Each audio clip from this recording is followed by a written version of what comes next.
That you're going to interview, or? GMS is actually taking like about an hour break or so. They don't have anything else live hit wise. Kemp really did the rounds early. I mean, Byron Donalds is here. We're really not interested in interviewing him. So I haven't heard of anything from either Meg or Bill. Looking on the floor, it still seems like people are getting ready, but not everyone's showing up yet. So might have to wait a little bit. So if you hear anything, just grab baseball. He's up to speed. The reason we didn't go down is keep him up to speed on his camera.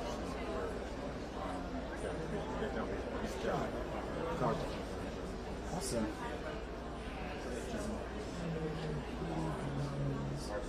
Do you remember the main digital guy, Indian Saeed? Saeed, yeah. How do you spell his first name? I'm having trouble tagging him in Slack. Saeed Hassan? No, I would look for him first. Yeah. Ask Katie. Katie. I'm just going to tag her instead.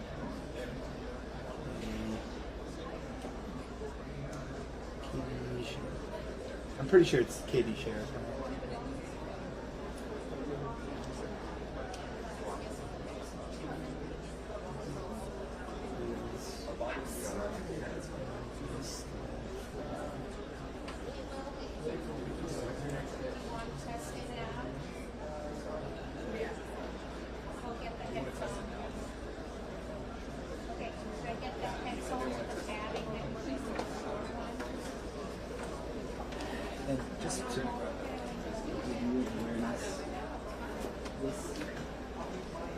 live right now. So if you do come here to check things out, just beware what you say.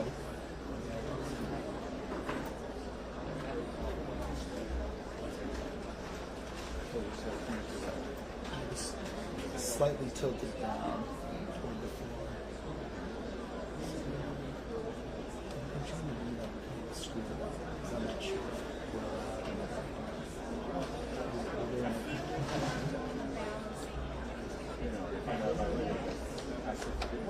That's the standard policy, right?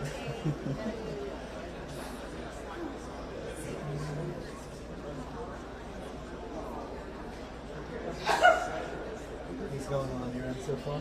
Yeah, there's a lot of.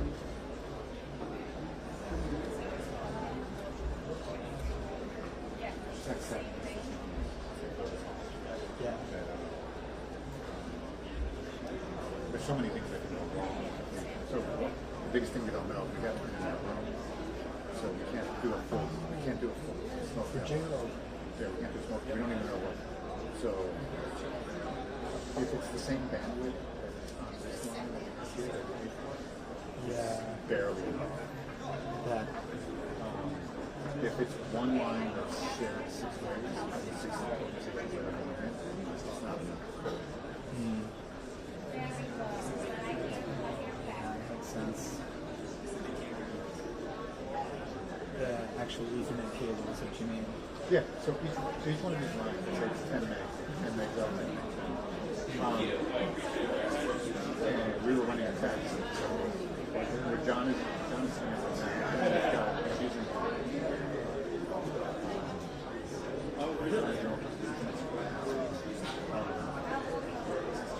but I think he shoots on the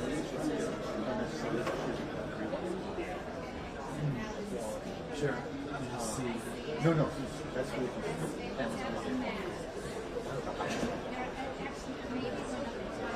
it's like Pretty big file yeah, size. pretty big time. And it's crazy how fast. Okay. And if you don't, there's a way you can play with file size. It's basically compression. Something about compression ratio. And when you open it up on the other side, it's still the same. It's just a way to compress. Yeah.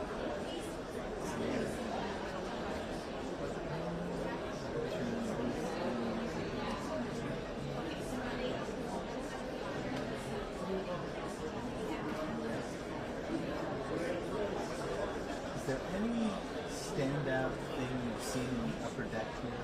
Like a viewpoint, maybe like I said, a journalist that's sitting close to the edge and kind of see some good stuff over their shoulders. We're trying to do another shot in the upper deck here for vertical video. I might just do a loop, do a lap and see. Yeah, go for it, man. I haven't been looking around like that. Yeah. Go for it, man. That's good.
I can do that.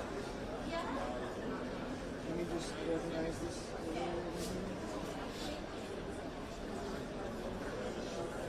As long as it's tight, nobody's.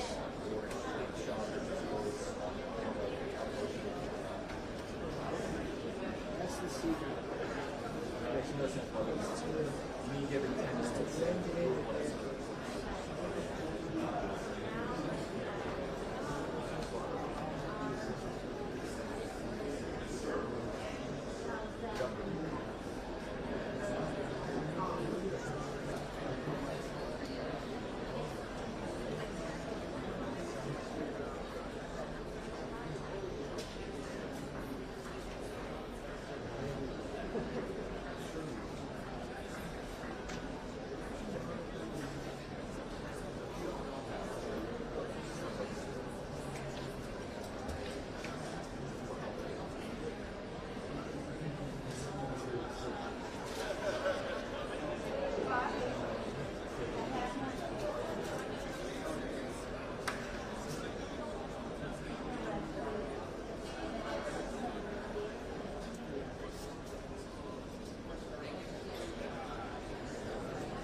I mean, we did that after.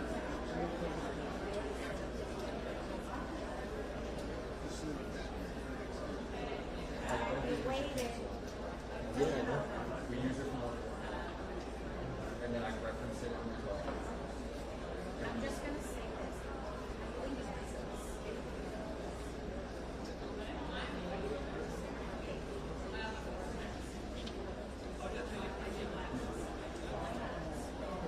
Can you see if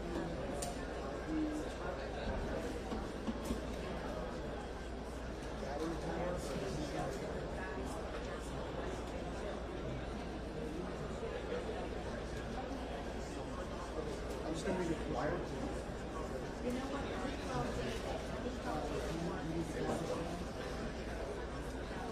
Past election.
Oh yeah? Which one?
do what the hell he wants to do.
voted to allow.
I don't know when I get off, but I feel like let me know.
Broke.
So where we trailer true.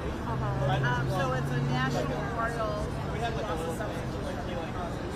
So our shirts are reflective of the fact that like today, the Supreme Court handed down the decision they will not uphold the Sacklers bankruptcy claims. So their bankruptcy filing was wild, and that the judge who oversaw the bankruptcy filing claims granted them immunity, and all their children and everyone that they could designate immunity. So like, if I do something wild and get arrested, my children aren't going to be responsible. Other people aren't going to be responsible. But that judge that now works for the Sacklers family is wild, right? Well, the judge to employed by the same family that he made a really wild. Interesting. Right here.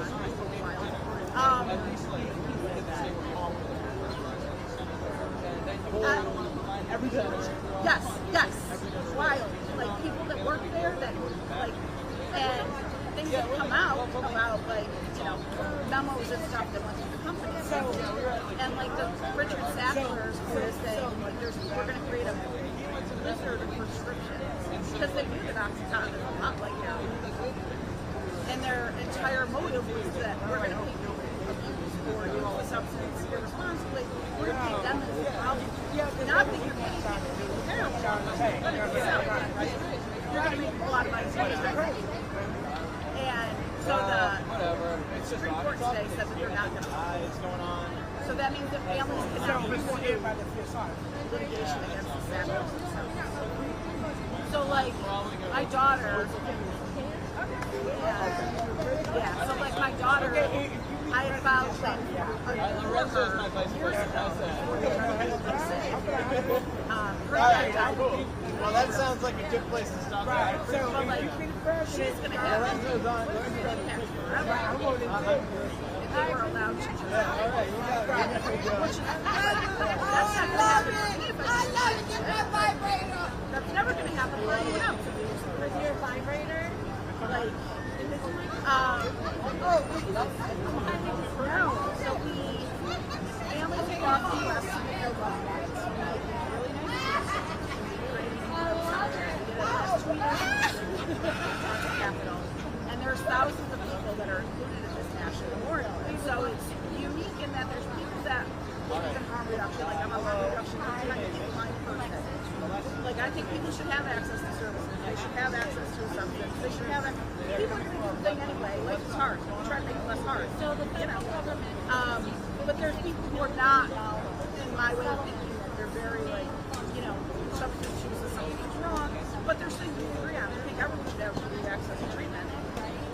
So it's bringing together groups of people that normally don't sit in the same room and have conversations.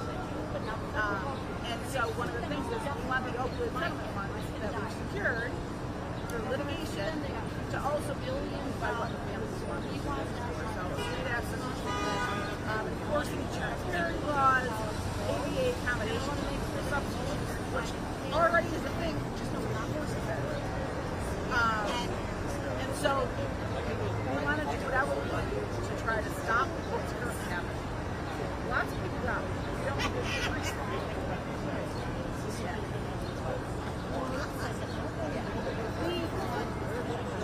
We got to do that thing today. I would love to. Yeah.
Come save the war friend.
I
Yeah, you said that. Yeah, fairly easy.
11 stuff that we put in the basement.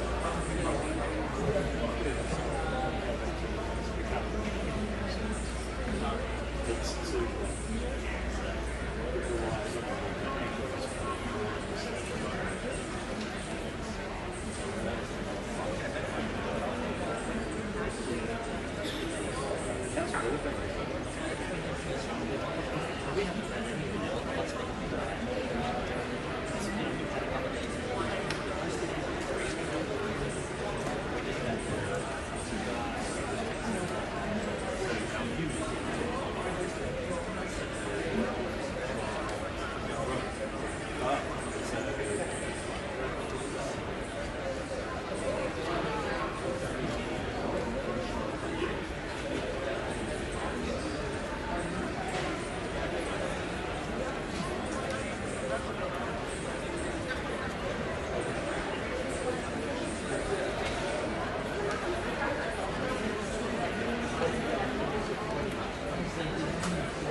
Then you change it around.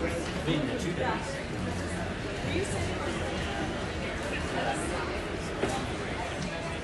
Not finished.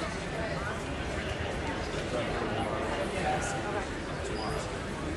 Or stuff for you. So we put a massive tree it's a bit close to the roof, I just have to place it. So a couple of plates to have it, just a couple of leaves taken. Cheap as 10.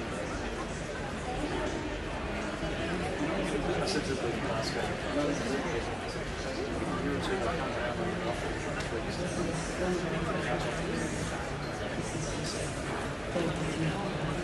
I couldn't believe it.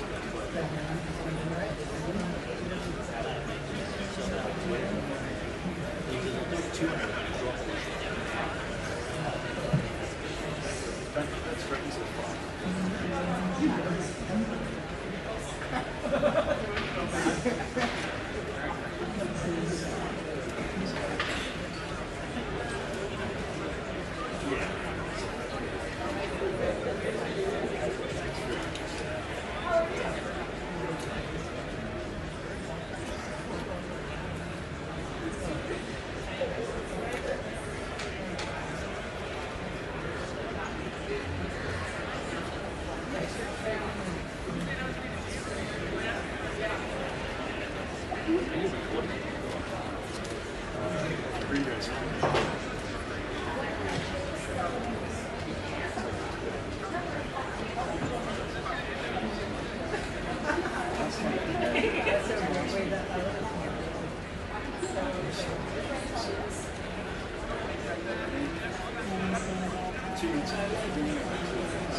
Double check on that.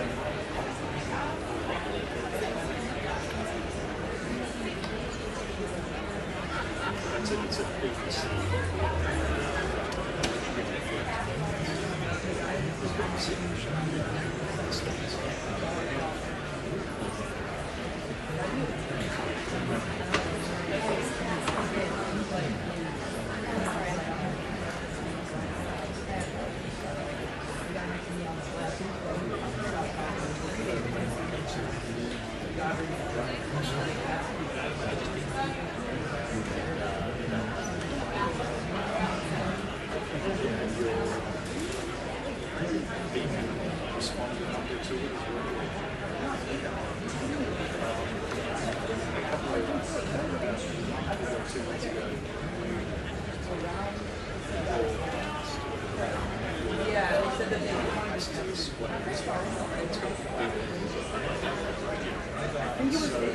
it's turned on,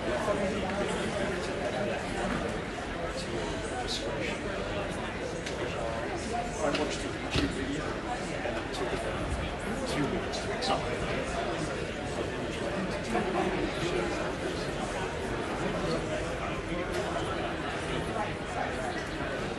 I'll find it. It's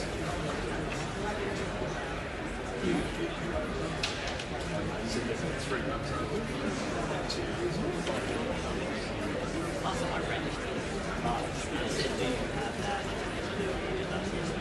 Yeah, so now you've actually got, and all you do is you go through the cycle,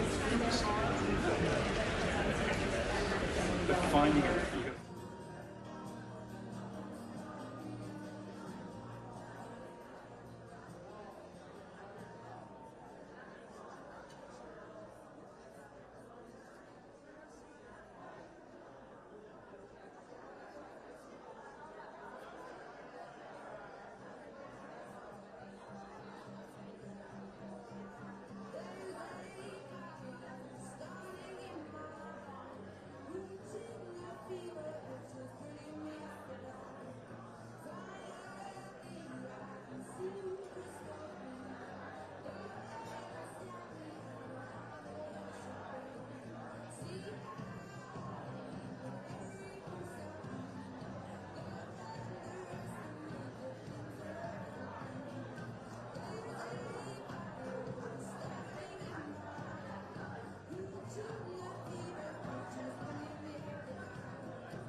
the reason I said it was because 3 people come in and say,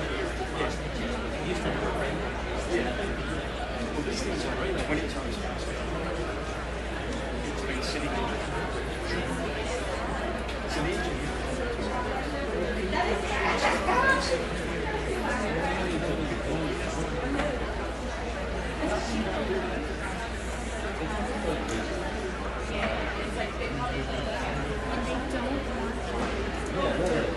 So I got this So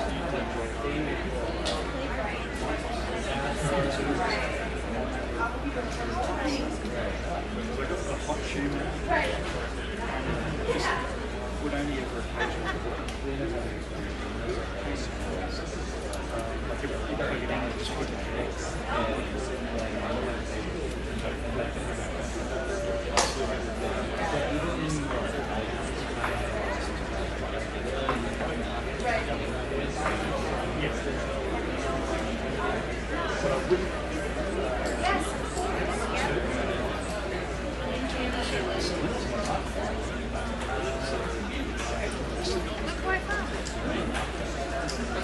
fit the whole family was here.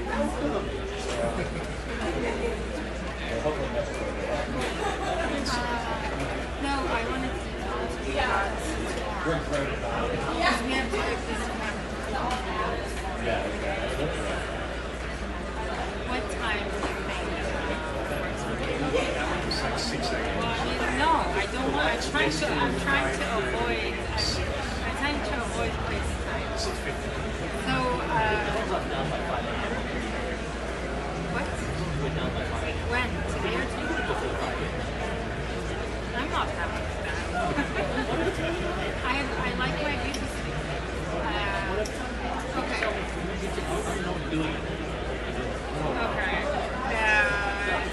Can we do it at 11?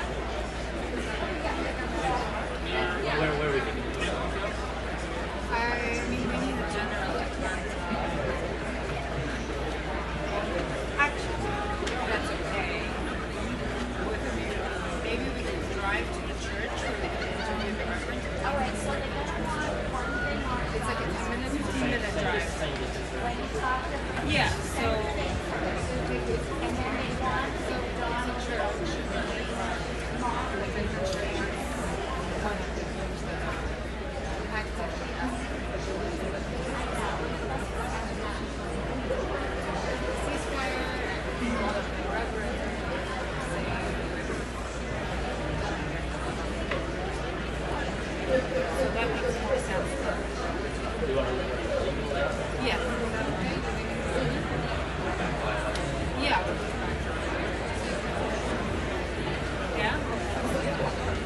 It just makes more sense that the street was pretty empty. Yeah, I just remember what the church was like. I mean, I felt down on that one street.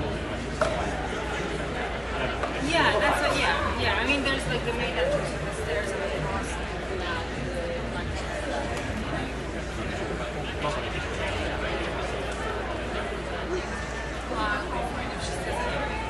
Just one, we're going to be outside.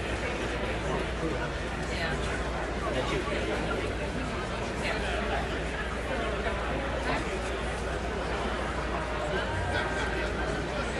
When I do it. No, I don't. Yeah. So after the game, what we talked about, what we'll start it out with and you pick. Yeah. And then there will be a part that you just read it. Yeah, just do the voiceover from the camera, and then we need one spin room, and then we need You know we can use it. yes, exactly. That's why we're not going to do it. We're just going to use it. This is what happens.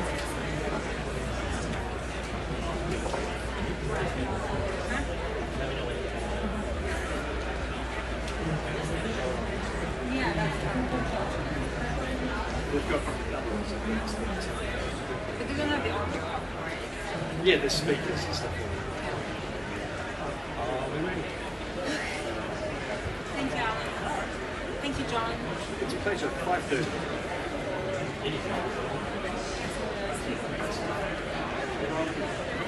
So it's, the good thing is it's got the transmitter's got the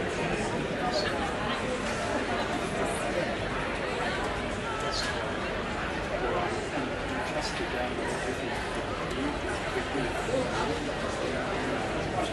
because I'm always changing.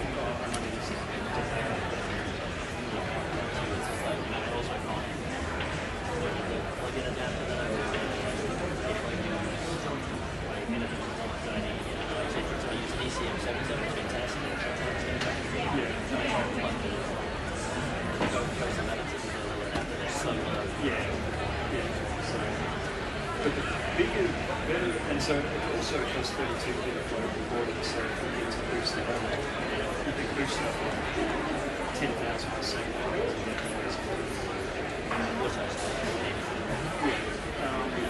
And but better than voice isolation is finding the file, finding the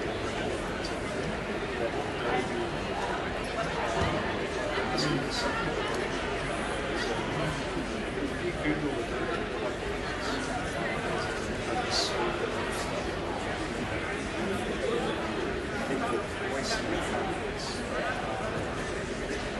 You've got to create an account using it. If you subscribe to a database, you get a better version of it, which allows you to adjust the amount of because I have things I just get the basic 3 line. All you can do is get it. Drop it on this thing.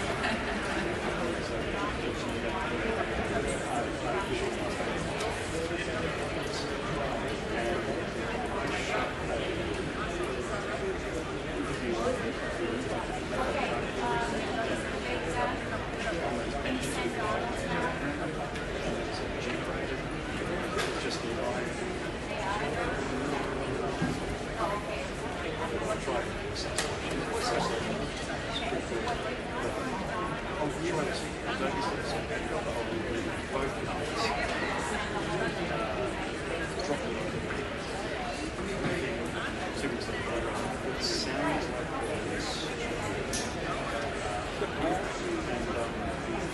I actually had to lower the level and boost the original camera just to get some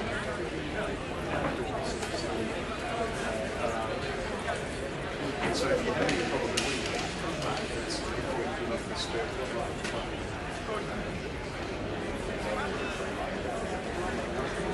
But because I've got the bottom cheapest, the freest, limited to like 1 hour of audio per day. Yeah, so it's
But these statements are whole.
Yeah.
TV. How much are you paying us to watch that? Yeah, how much are you paying us?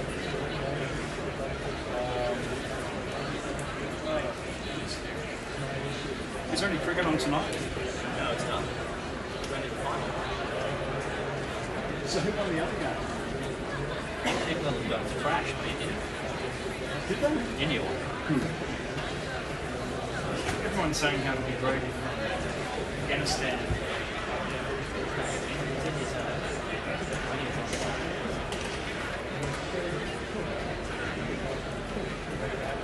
Ronnie baby.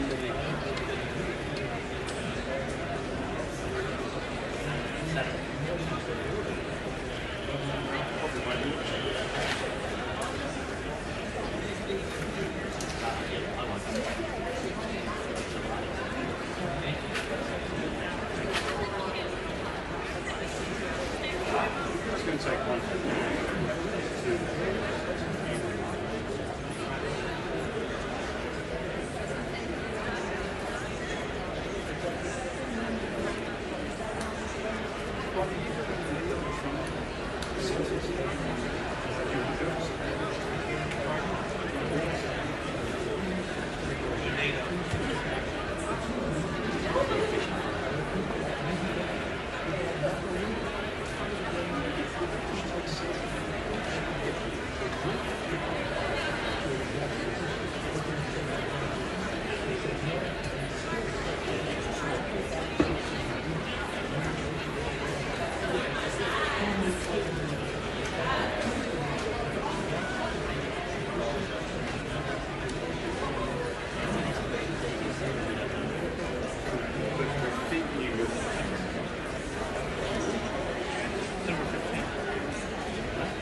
No, it's ABC. Oh, they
That was last year.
Yeah, I probably won't do all four.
University spaces. You also have like school classes that are being you have that suburban community that everyone's talking about. It also has rural elements. It's really what we're getting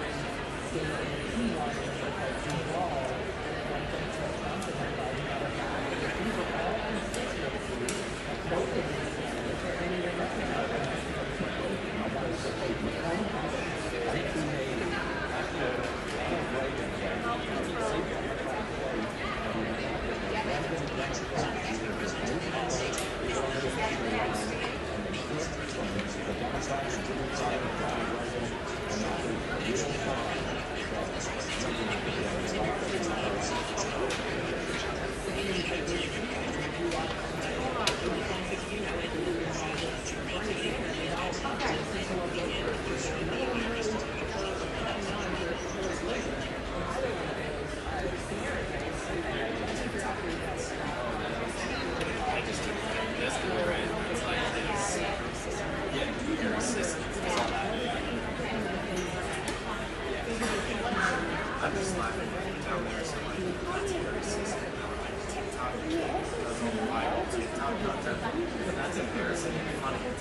just let me know. You can hear on. No, I see.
I talked to Vivek about which version of Trump he is expecting to see. Here's what he has to say.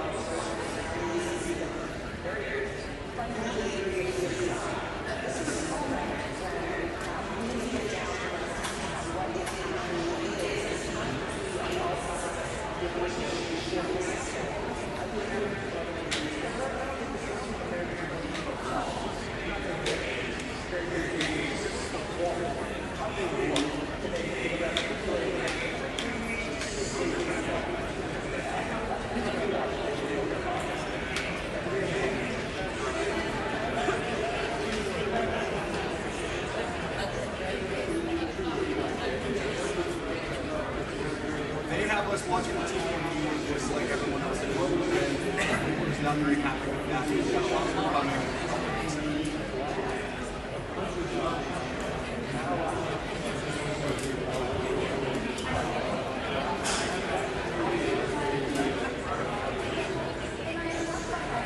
Well, it's been interesting.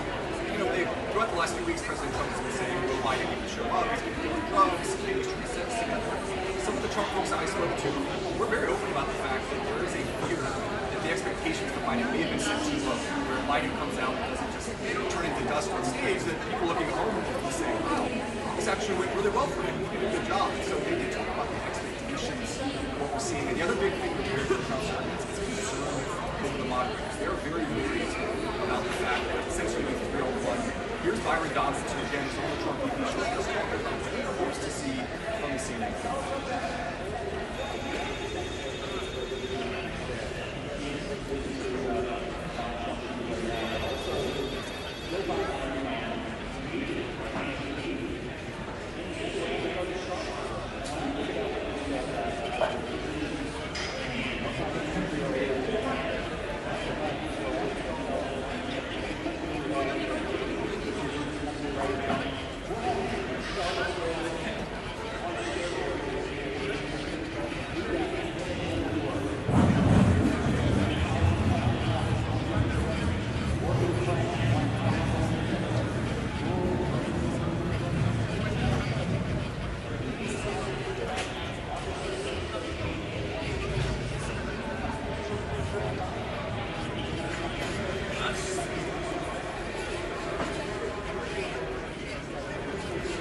one more important point to remember for people at home wondering, how important is this debate? On average, since 1976, after the first presidential debate, in the 2 weeks following, we've seen a 270% shift in national policy. This debate does matter, and a lot of people are going to make up their mind based on this.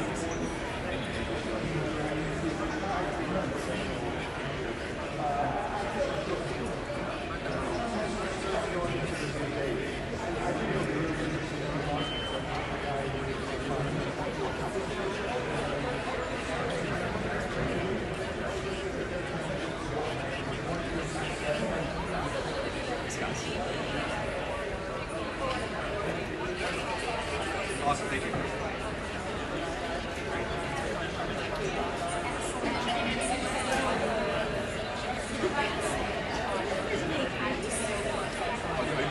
Sorry.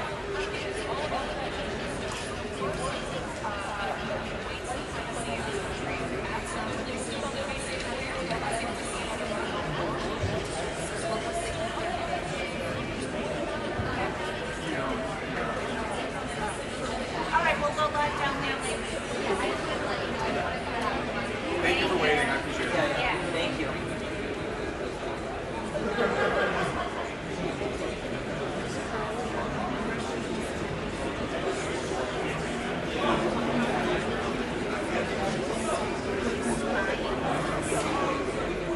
Can you help me with that? I was freaking out when I couldn't hear the audio for the first one. I was like, is it not playing? I was like, am I staring at the camera right now? And I did want to look at this. That's good though.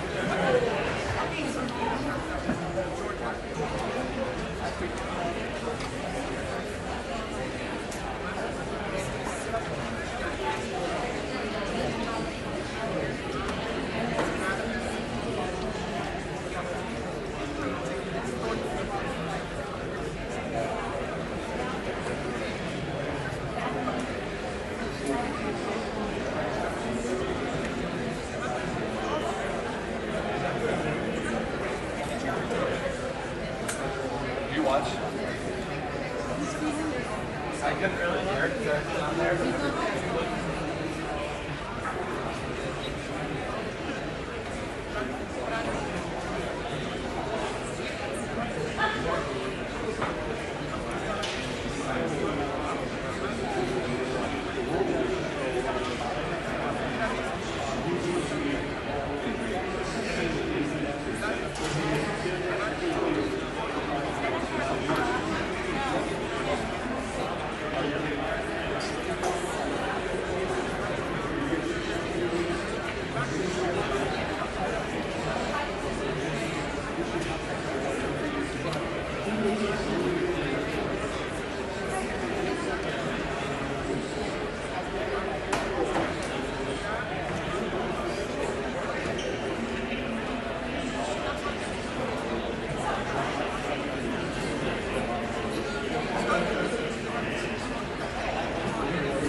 It is a challenge, and I do think when people are going to grocery stores and they're scared to look at the numbers going up, and they have to take stuff out the basket and take it back in front of their children, those things are points of pain. The problem is Donald Trump's proposal would make all that dramatically worse. And I mean, you're talking about a bunch of economists came out and said you would have inflation with a rocket on the back of it if Donald Trump got back in there. And so that's a tougher argument to make.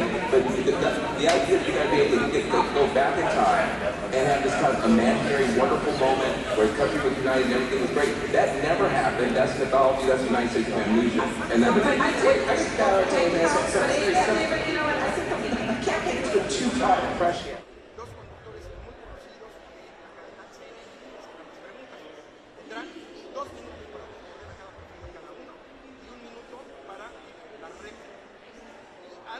importante también es parte del formato de los micrófonos. Los micrófonos son muy sensibles, pero también muy limitados, profesionalmente hablando, para que en cuanto acabe el turno de uno de los dos candidatos, el micrófono se va a silenciar automáticamente. Y aunque este candidato quiera seguir hablando, siga hablando, no se le va a poner responsabilidad, desechando las posibilidades de interrupción entre estos candidatos que fueron una de las cosas las cuales estuvieron en contra de la Comisión de Debates Públicos de estos debates en las elecciones de 2020. Y eso es parte del formato que vamos a ver el día de hoy. Aquí están las comisiones más conectadas para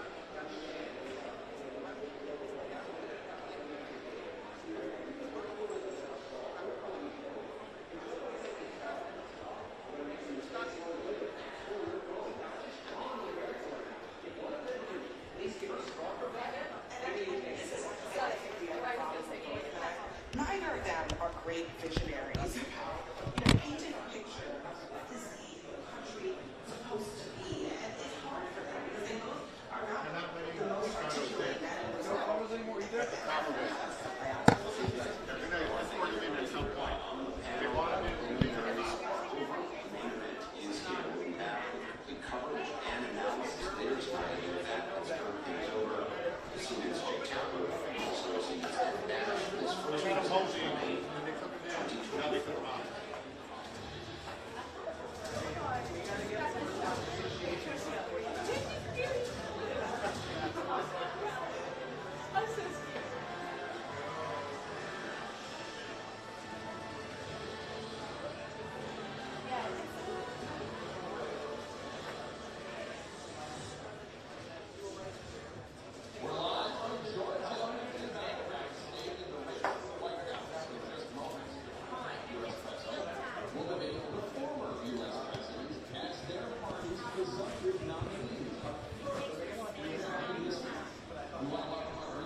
Now, please welcome the 46th President of the United States, Joe Biden.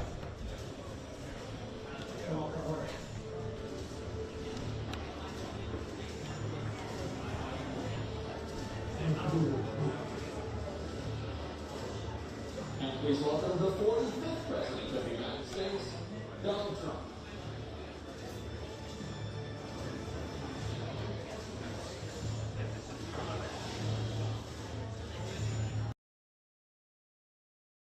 Gentlemen, thanks so much for being here. Let's begin the debate, and let's start with the issue that voters consistently say is their top concern, the economy. President Biden, inflation has slowed, but prices remain high.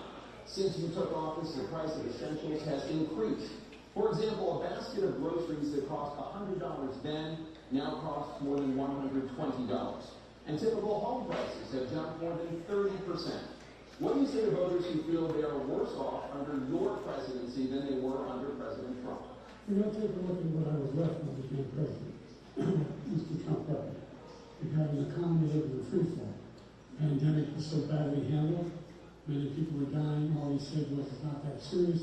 Just inject a little bleach and you'll be all right. The economy collapsed. There were no jobs. Unemployment rate rose to 15%. It was terrible. And so what we had to do was try to put things back together again. And that's exactly what we began to do. We created 15,000 new jobs. We brought out a position where we have 800,000 manufacturing jobs. But there's more to be done. There's more to be done. Working class people are still in trouble. I come from Scranton, Pennsylvania. I come from a household where the kitchen table for things weren't able to be met during the month was a problem. The price of eggs, the price of gas, the price of housing, the price of a whole range of things. That's why I'm working so hard to make sure I deal with those problems. And we're going to make sure that we reduce the price of housing. We're going to make sure that we build 2 million new units. We're going to make sure we cap rents so corporate greed can't take over. The combination of what is left in the corporate greed is the reason why we're in this problem right now. In addition to that, we're in a situation where if you have to take a look at all that was done in his administration, he didn't do much at all. By the time he left, things were in chaos, literally chaos. And so we put things back together. We created, I said, those jobs. We make sure we have a situation where we brought down the price of prescription drugs, which is a major issue for many people. To $15 for an insulin shot as opposed to $400. No senior has to pay more than $200 for any drug, all the drugs they can include beginning next year. And the situation is we're going to make that available to everybody, to all Americans. So we're working to bring down the price around the kitchen table, and that's what we're going to get done. Thank you. President Trump. We have the greatest economy in the history of our country. We have never done so well. Everybody was amazed by it. Other countries were copying us. We got hit with COVID, and when we did, we spent the money necessary so we wouldn't end up in the Great Depression, the likes of which we had in 1929. By the time we finished, so we did a great job. We get a lot of credit for the economy, a lot of credit for the military, and no wars, and so many other things. Everything was rocking good. But the thing we never got the credit for, and we should have, is getting us out of that COVID mess. He created mandates that was a disaster for our country, but other than that, we had given them back a country where the stock market actually was higher than pre-COVID, and nobody thought that was even possible. The only jobs he created were for illegal immigrants and bounce-back jobs, a bounce-back from the COVID. He has not done a good job. He's done a poor job, and inflation is killing our country. It is absolutely killing us. Thank you. President Biden. Well, look, the greatest economy in the world, he's the only one who thinks that, I think. I don't know anybody else who thinks that we have the greatest economy. The fact of the matter is that we find ourselves in a situation where his economy, he rewarded the wealthy. He had the largest tax cut in American history, than any president has in any one term. He's the only president other than Herbert Hoover who's had a law school job that we have since Herbert Hoover. In the military, you know, when he was president, they were still killing people and we still find ourselves in a position where we had a notion that we were this safe country. The truth is, I'm the only president this century that doesn't have any troops down anywhere in the world like he did. President Trump, I want to follow up if I can. You want to respond to him? Well, I'm going to ask you a follow-up. You can do whatever you want with the minute that we give you. Tariff on all goods coming into the U.S. How will you ensure that that doesn't drive prices even higher? It's not going to drive them higher. It's just going to cost countries that have been ripping us off for years, like China and many others, in all for a lot of money, reduce our deficit tremendously, and give us a lot of power for other things. But he made a statement. The only thing he was right about is I gave you the largest tax cut in history. I also gave you the largest regulation cut in history. That's why we had all the jobs. And the jobs went down and then they bounced back, and he's taking credit for bounce back jobs. You can't do that. He also said he inherited 9% inflation. No, he inherited almost no inflation, and it stayed that way for 14 months. And then it blew up under his leadership because they spent money like a bunch of people that didn't know what they were doing, and they don't know what they were doing. It was the worst, probably the worst administration in history. There's never been. And as far as Afghanistan is concerned, I was getting out of Afghanistan, but we were getting out with dignity, with strength, with power. He got out. It was the most embarrassing day in the history of our country's life. President Trump, over the last 8 years, under both of your administrations, the national debt soared to record highs. And according to a new nonpartisan analysis, President Trump, your administration approved $8.4 trillion in new debt. Well, so far, President Biden, you've approved $4.3 trillion in new debt. So former President Trump, many of the tax cuts that you signed into law are set to expire next year. You want to extend them and go even further, you say. With the U.S. facing trillion-dollar deficits and record debt, why should top earners and corporations pay even less in taxes than they do now? Because the tax cuts spurred the greatest economy that we've ever seen just prior to COVID. And even after COVID, it was so strong that we were able to get through deficits and record debt. Why should top earners and corporations pay even less in taxes than they do now? Because the tax cuts spurred the greatest economy that we've ever seen. When we cut the taxes, as an example, the corporate tax was cut down to 21% from 39%, plus beyond that. We took in more revenue with much less tax, and companies were bringing back trillions of dollars back into our country. The country was going like never before, and we were ready to start paying down debt. We were ready to start using the liquid gold right under our feet, the oil and gas right under our feet.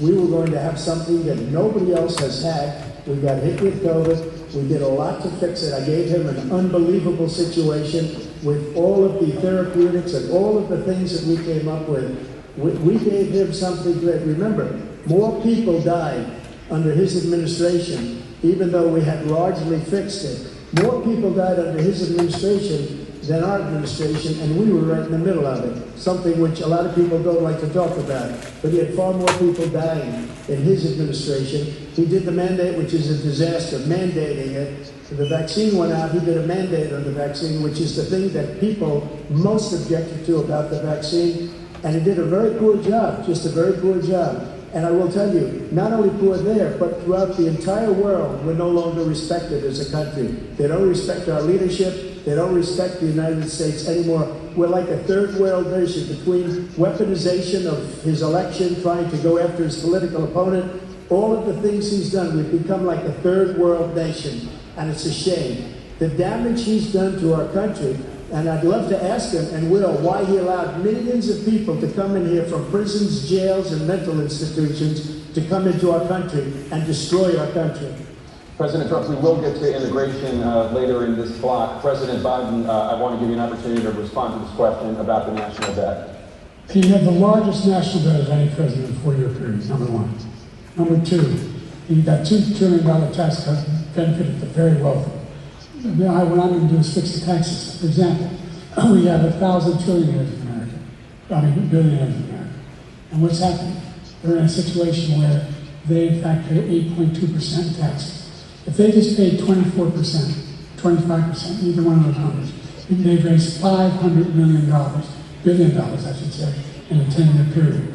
We'd be able to wipe out his debt. We'd be able to help make sure that all those things we need to do, child care, elder care, making sure that we continue to strengthen our healthcare system, making sure that we're able to make every single solitary person eligible for what I've been able to do with the COVID, with dealing with everything we have to do with, look, if we finally beat Medicare.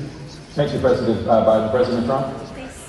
Well, he's right, he did beat Medicare, he beat it to death, and he's destroying Medicare because all of these people are coming in, they're putting them on Medicare, they're putting them on Social Security, they're going to destroy Social Security. This man is going to single-handedly destroy Social Security. These millions and millions of people coming in, they're trying to put them on Social Security. He will wipe out Social Security, he will wipe out Medicare. So he was right in the way he finished that sentence, and it's a shame. What's happened to our country in the last 4 years is not to be believed. Foreign countries, I'm friends with a lot of people, they cannot believe what happened to the United States of America. We're no longer respected. They don't like us. We give them everything they want, and they think we're stupid. They think we're very stupid people.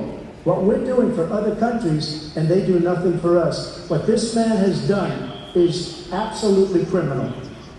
Thank you, President Trump. Dana? This is the first presidential election since the Supreme Court overturned Roe v. Wade. This morning, the court ruled on yet another abortion case, temporarily allowing emergency abortions to continue in Idaho, despite that state's restrictive ban. Former President Trump, you take credit for the decision to overturn Roe v. Wade, which returned the issue of abortion to the states. Correct. However, the federal government still plays a role in whether or not women have access to abortion pills. They're used in about 2/3 of all abortions. As president, would you block abortion medication? First of all, the Supreme Court just approved the abortion bill, and I agree with their decision to have done that, and I will not block it. And if you look at this whole question that you're asking, complex but not really complex. 51 years ago, we had Roe v. Wade, and everybody wanted to get it back to the states. Everybody, without exception. Democrats, Republicans, liberals, conservatives, everybody wanted it back. Religious leaders. And what I did is I put 3 great Supreme Court justices on the court, and they happened to vote in favor of killing Roe v. Wade and moving it back to the states. This is something that everybody wanted. Now, 10 years ago or so, they started talking about how many weeks and how many this, and getting into other things. But every legal scholar throughout the world, the most respected, wanted it brought back to the states. I did that. Now the states are working it out. If you look at Ohio, it was a decision that was an end result that was a little bit more liberal than you would have thought. Kansas, I would say the same thing. Texas is different. Florida is different. But they're all making their own decisions right now. And right now, the states control it. That's the vote of rape, incest, and the life of the mother. I think it's very important. Some people don't. Follow your heart. But you have to get elected also. And because that has to do with other things. You got to get elected. The problem they have is they're radical because they will take the life of a child in the 8th month, the 9th month, and even after birth. After birth, if we look at the woman, he was willing to do this. He said, we'll put the baby aside and we'll determine what we do with the baby, meaning we'll kill the baby.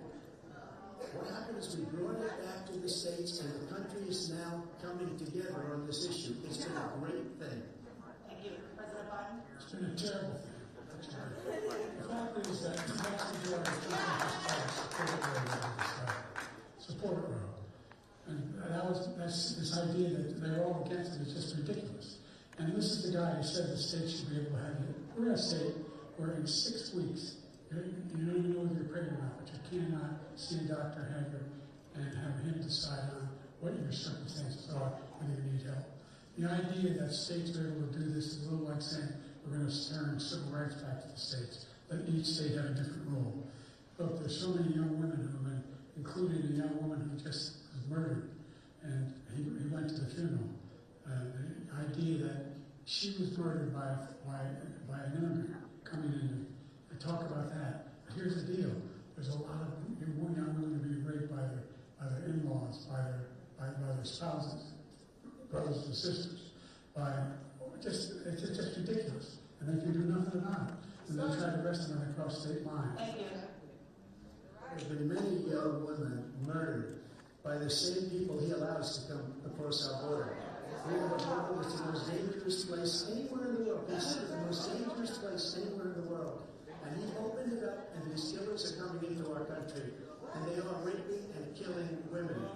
And it's a terrible thing. As far as abortion is concerned, he's not back with the states are voting. In many cases, it's frankly a very liberal decision. In many cases, it's the opposite. But they're voting, and it's bringing it back to the vote of the people, which is what everybody wanted, including the founders, if they knew about this issue, which frankly they didn't. But they would have, everybody wanted it brought back. Ronald Reagan wanted it brought back. He wasn't able to get it. Everybody wanted it brought back, and many presidents had tried to get it back. I was the one to do it. And again, this gives it the vote of the people, and that's where they wanted it. Every legal scholar wanted it that way. Staying on the topic of abortion, President Biden, 7 states, I'll let you do that, this is the same topic. 7 states have no legal restrictions on how far into a pregnancy a woman can obtain an abortion. Do you support any legal limits on how late a woman should be able to terminate a pregnancy? I supported Roe v. Wade, which had 3 trimesters. First time is between the woman and the doctor. Second time is between the doctor and an extreme situation. The third time is between the doctor, between the woman and the state. The idea that the politicians, that the founders wanted the politicians to be the ones making decisions about women's health is ridiculous. That's the last. No politician should be making that decision. A doctor should be making those decisions. That's how it should be run. That's what you're going to do. And if I'm elected, I'm going to restore Roe v. Wade. So that means he can take the life of the baby in the 9th month and even after birth, because some states, Democrat run, take it after birth. Again, the former governor of Virginia, put the baby down, then we decide what to do with it. So he's willing to, as we say, rip the baby out of the womb in the 9th month and kill the baby. Nobody wants that to happen, Democrat or Republican. Nobody wants it to happen. That is simply not true. The Roe v. Wade does not provide for that. That's not the circumstance. Only a woman's life is in danger. She's going to die. That's the only circumstance in which that can happen. But we are not for late-term abortion, period. Period, period. The Roe v. Wade, you have late-term abortion. You can do whatever you want, depending on the state. You can do whatever you want. We don't think that's a good thing. We think it's a radical thing. We think the Democrats are the radicals, not the Republicans. For 51 years, that was the law. 51 years, constitutional scholarship said it was the right way to go. 51 years, and it was taken away because this guy put very conservative members on the Supreme Court. He takes credit for taking it away. What's he going to do? What's he going to do, in fact, if the MAGA Republicans, he gets elected, and the MAGA Republicans control the Congress, and they pass a universal ban on abortion, period, across the board at 6 weeks or 7 or 8 or 10 weeks, something very, very conservative. Is he going to sign that bill? I'll veto it. He'll sign it. Thank you. Let's turn now to the issue of immigration and border security. President Biden, a record number of migrants have illegally crossed the southern border on your watch. Overwhelming border states and overburdening cities such as New York and Chicago, and in some cases causing real safety and security concerns. Given that, why should voters trust you to solve this crisis?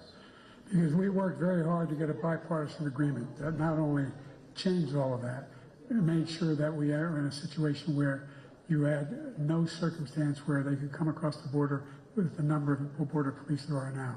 We significantly increased the number of asylum officers. Significantly, by the way, the Border Patrol endorsed me, endorsed my position. In addition to that, we found ourselves in a situation where when he was president, he was separating babies from their mothers, putting them in cages, making sure the families were separated. That's not the right way to go. What I've done since I've changed the law, what's happened? I've changed it in a way that now you're in a situation where there are 40% fewer people coming across the border illegally. That's better than when he left office. And I'm going to continue to move until we get the total ban on the total initiative relative to what we're going to do with more Border Patrol and more asylum officers. President Trump? I really don't know what he said at the end of that sentence. I don't think he knows what he said either. Look, we had the safest border in the history of our country. The border, all he had to do was leave it. All he had to do was leave it. He decided to open up our border, open up our country to people that are from prisons, people that are from mental institutions, insane asylum, terrorists. We have the largest number of terrorists coming into our country right now, all terrorists, all over the world, not just in South America, all over the world. They come from the Middle East, everywhere. All over the world they're pouring in. And this guy just left it open. And he didn't need legislation, because I didn't have legislation. I said, close the border. We had the safest border in history. In that final couple of months of my presidency, we had, according to Border Patrol, who is great, and by the way, who endorsed me for president, but I won't say that, but they endorsed me for president. Brandon, just speak to him. But look, we had the safest border in history. Now we have the worst border in history. There's never been anything like it. And people are dying all over the place, including the people that are coming up in caravans. President Trump. President Biden? The only terrorist who's done anything across the border is one who came along and killed 3, under his administration, killed an Al-Qaeda person come in his administration, killed 3 American soldiers, killed 3 American soldiers. That's the only terrorist that's there. I'm not saying that no terrorist ever got through, but the idea they're emptying their prisons, we're welcoming these people, that's simply not true. There's no data to support what he said. Once again, he's exaggerating, he's lying. President Trump, staying on the topic of immigration, you've said that you're going to carry out, quote, the largest domestic deportation operation in American history, unquote. Does that mean that you will deport every undocumented immigrant in America, including those who have jobs, including those whose spouses are citizens, and including those who have lived here for decades? And if so, how will you do it? Just 1 second. He said we killed 3 people. The people we killed are al-Baghdadi and Soleimani, the 2 greatest terrorists, biggest terrorists anywhere in the world, and it had a huge impact on everything, not just border, on everything. He's the one that killed people with the bad water, including hundreds of thousands of people dying, and also killing our citizens when they come in.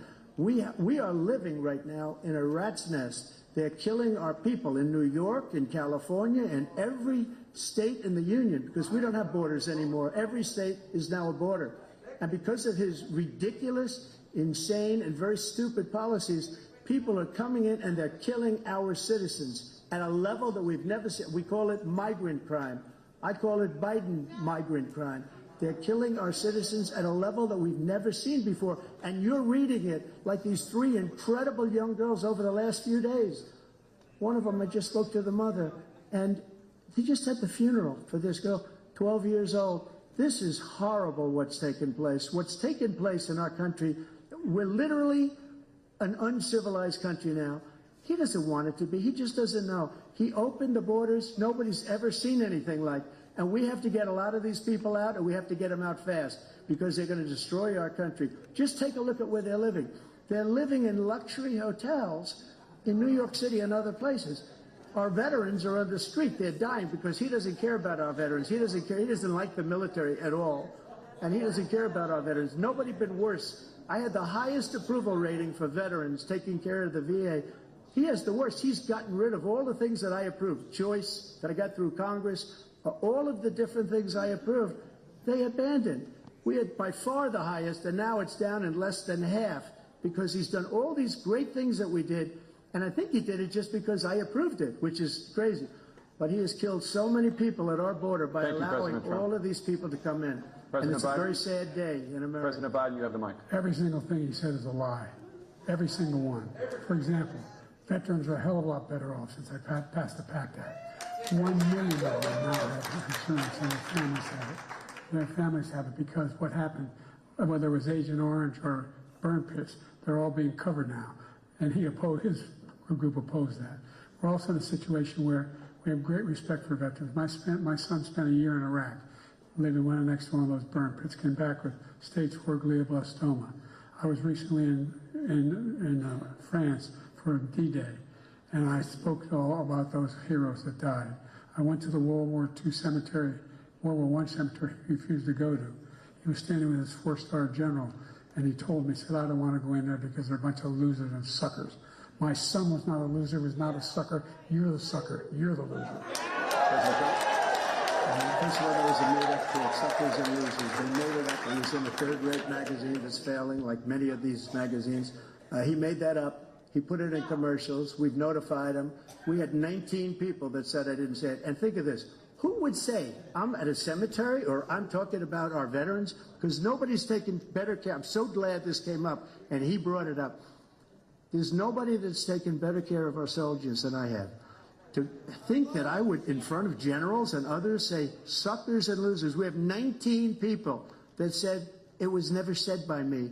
It was made up by him, just like Russia was made up, just like the 51 intelligence agents are made up, just like the new thing with the 16 economists are talking. It's the same thing. 51 intelligence agents said that the laptop was Russia disinformation. It wasn't. That came from his son, Hunter.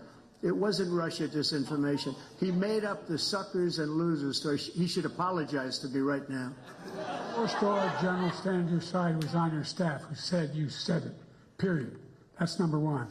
And number two, the idea that I have to apologize to you for anything along the line. We've done more for veterans than any president has in American history. American history. and they now are in their family. The only sacred obligation we have as a country is to care for our veterans when they come home and their families and equip them when they go to war. That's what we're doing. That's what the VA is doing now. They're doing more for veterans than ever before in our history. All right, thank you so much.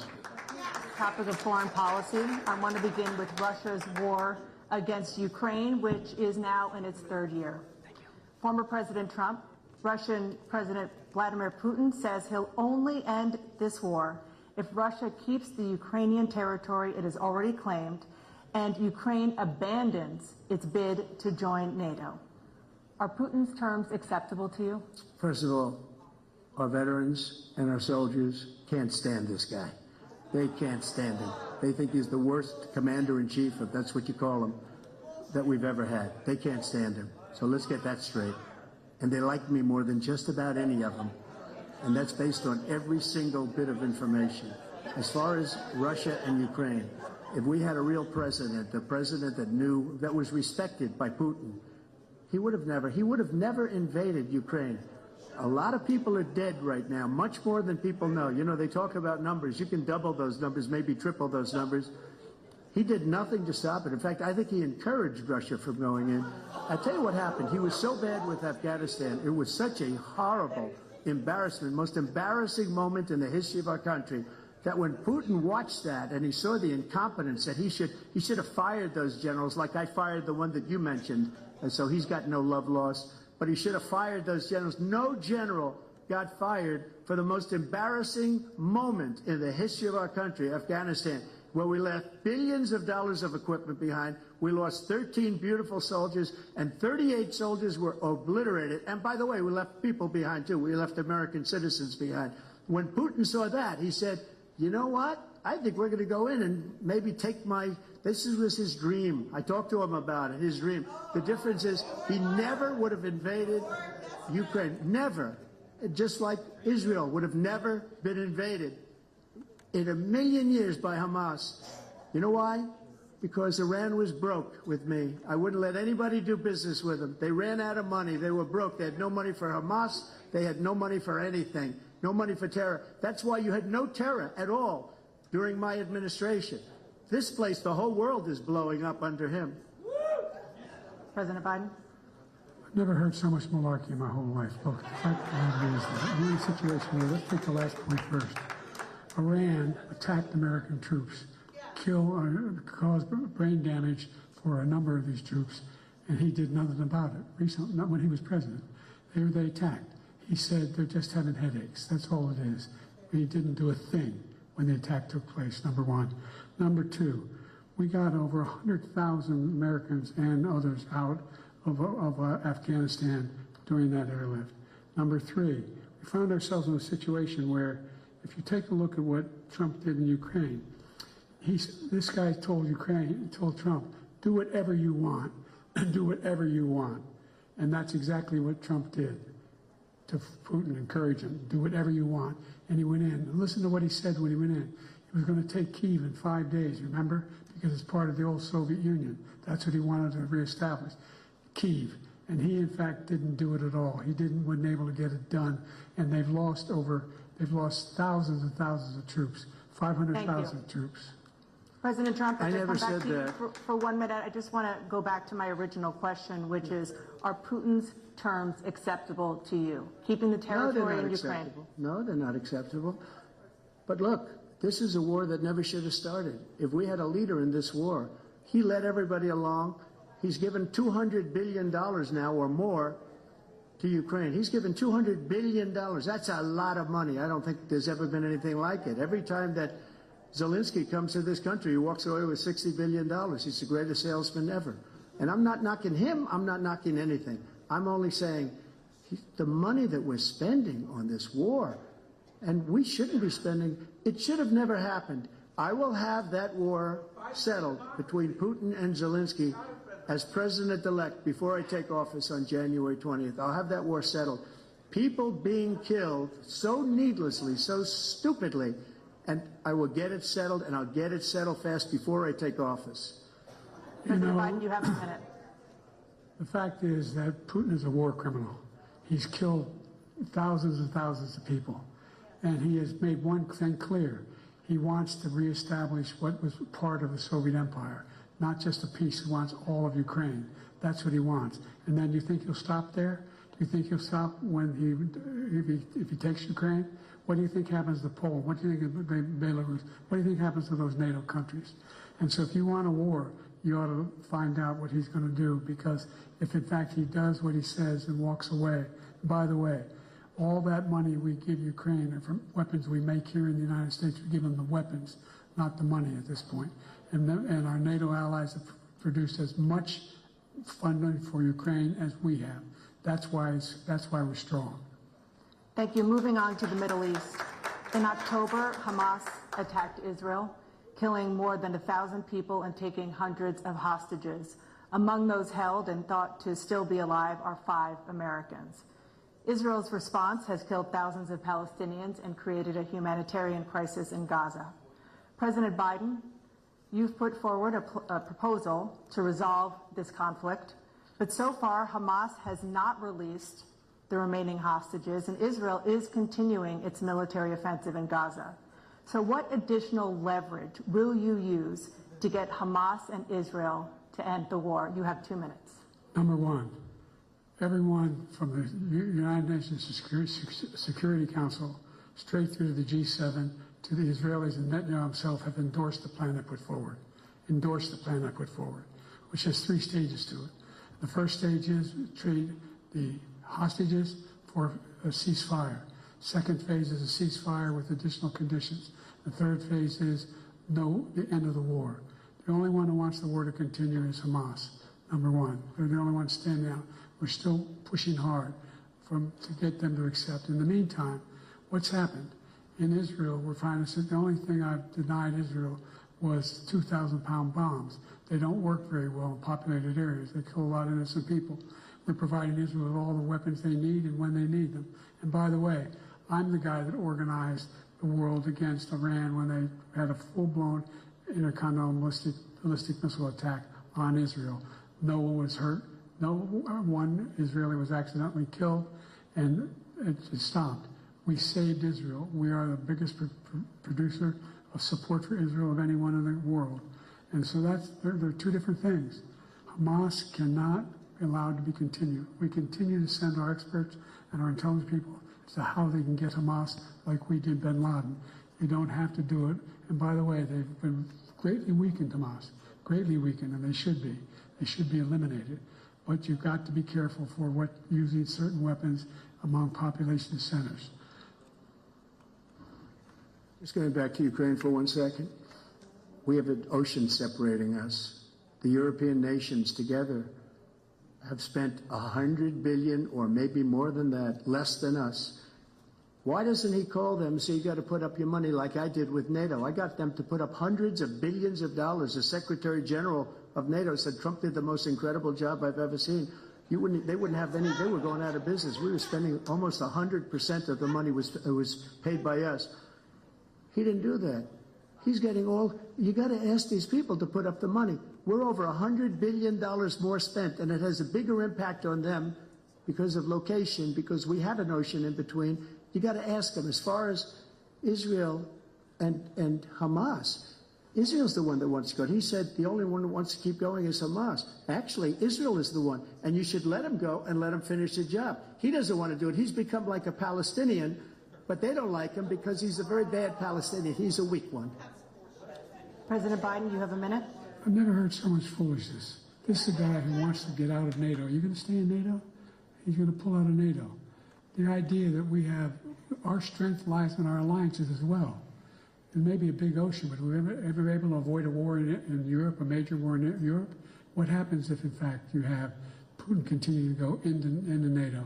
We have an Article 5 agreement. Attack on one is attack on all. You want to start the nuclear war he keeps talking about, go ahead. Let Putin go in and control Ukraine and then move on to Poland and other places. See what happens then. He has no idea what the hell he's talking about.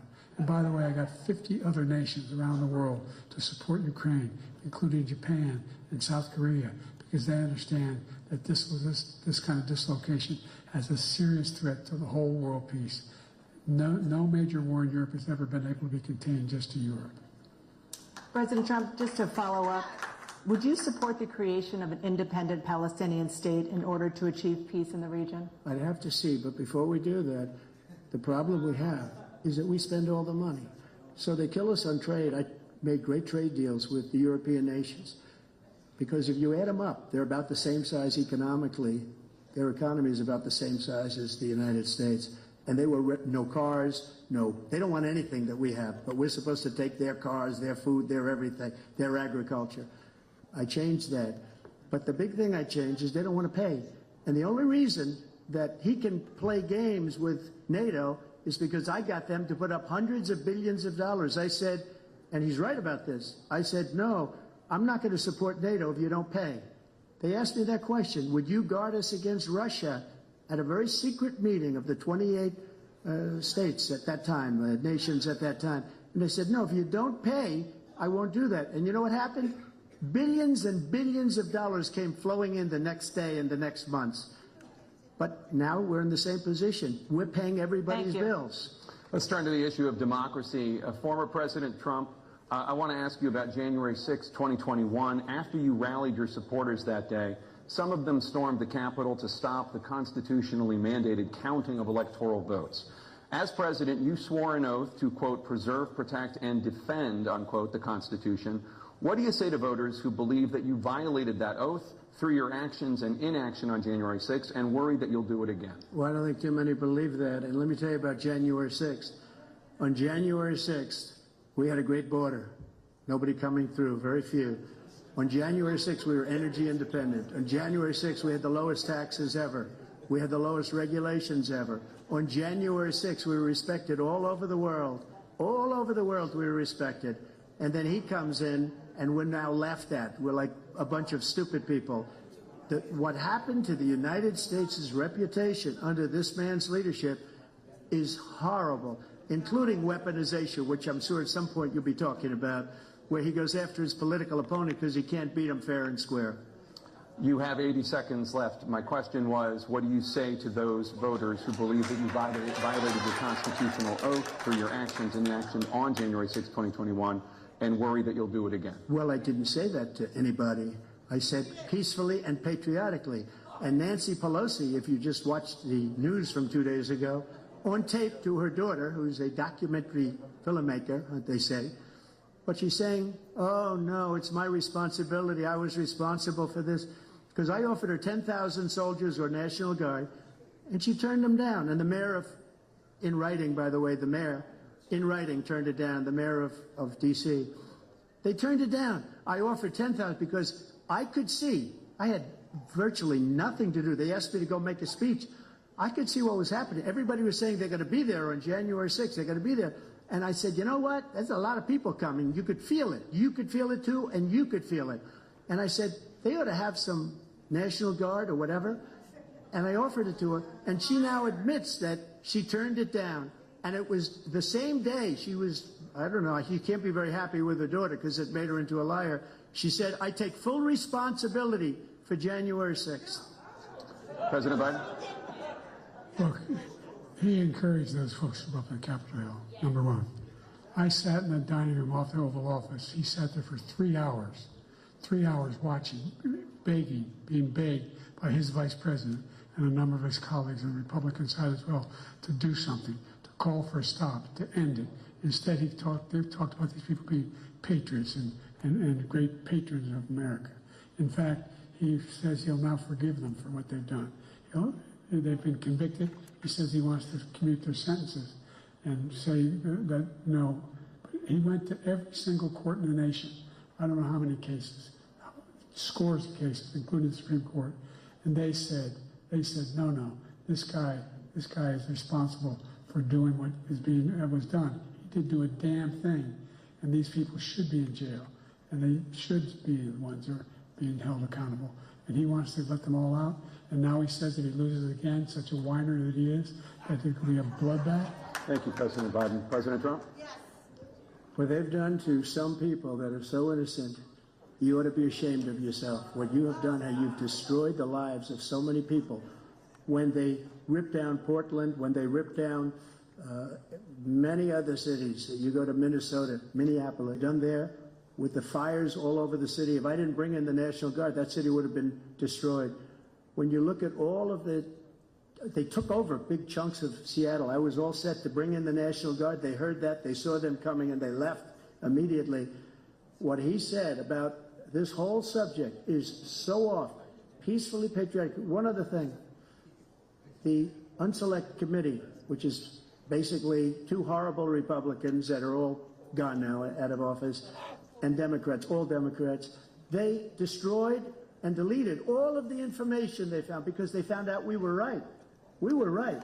And they deleted and destroyed all of the information. They should go to jail for that. If a Republican did that, they'd go to jail. Thank you, President Trump. President Biden, I want to give you a minute. The only person on this stage is a convicted felon, this man on the fact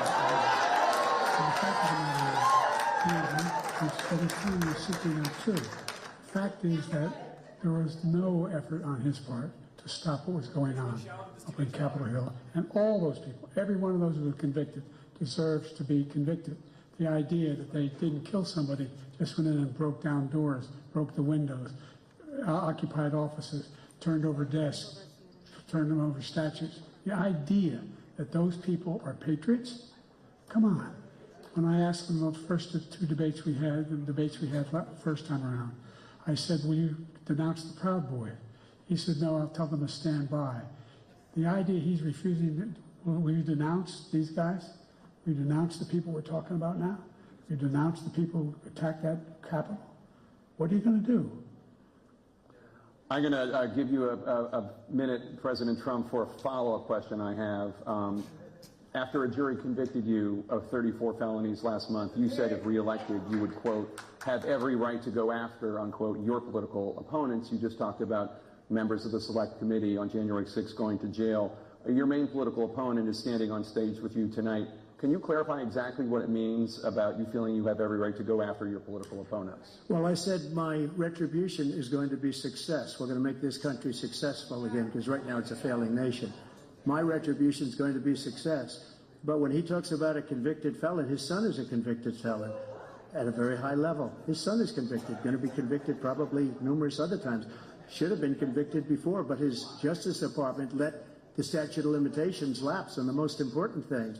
But he could be a convicted felon as soon as he gets out of office. Joe could be a convicted felon with all of the things that he's done. He's done horrible things. All of the death caused at the border, telling the Ukrainian people that we're going to want $1 billion or you change the prosecutor, otherwise you're not getting $1 billion. If I ever said that, that's quid pro quo. That we're not going to do anything. We're not going to give you $1 billion unless you change your prosecutor having to do with the son. This man is a criminal. This man, you're lucky. You're lucky. I did nothing wrong. We'd have a system that was rigged and disgusting. I did nothing wrong. Thank you, President Trump. President Biden, you have said, I'm coming right to you, sir. You want to respond? Go ahead. I'll give you a minute to respond. The idea that I did anything wrong relative to what you're talking about is outrageous. It's simply a lie, number one. Number two, the idea that you have a right to seek retribution against any American just because you're president is wrong. It's simply wrong. No president's ever spoken like that before. No president in our history has spoken like that before. Number three, the crimes that you are still charged with. And think of all the civil penalties you have. How many billions of dollars do you owe in civil penalties for molesting a woman in public, for doing a whole range of things, having sex with a porn star on the night while your wife was pregnant? I mean, what are you talking about? You live in the malls of an alley cat. Give a minute, sir. I didn't have sex with a porn star. Number one. Number two,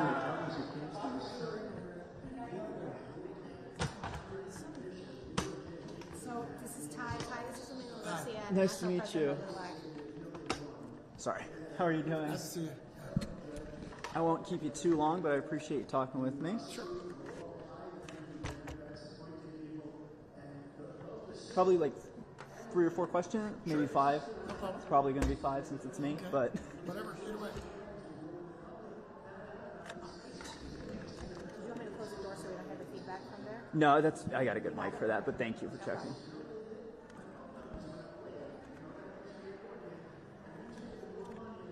All right. So like I like to tell everyone, you'll look at me, not the camera. Sure. Kind of keep your feet planted, but that's about it. All right, and I'll just hold this right here. So first question is just, I have you say your first name, your last name, and spell it for me? My name is Domingo Garcia, D-O-M-I-N-G-O, Garcia, G-A-R-C-I, National President of LULAC. Oh, and sorry, could you say your title one more time? National President of LULAC, the League of United Latin American Citizens. Perfect. So tell me a little bit about, did you know the presidential debate was going to happen during this conference? We did not. We had actually invited President Biden and former President Trump to come speak, and we found out that the debate was going to be held the day that we were here at the conference. So neither one were to. So personal thoughts, how do you think the debate is going so far? Well, I think they're both in a slugfest. Even though their ages, they're both attacking each other, putting out their positions. I think the American people have some very stark choices here between President Biden and former President Trump. So one of the things we did see them talk about so far was immigration.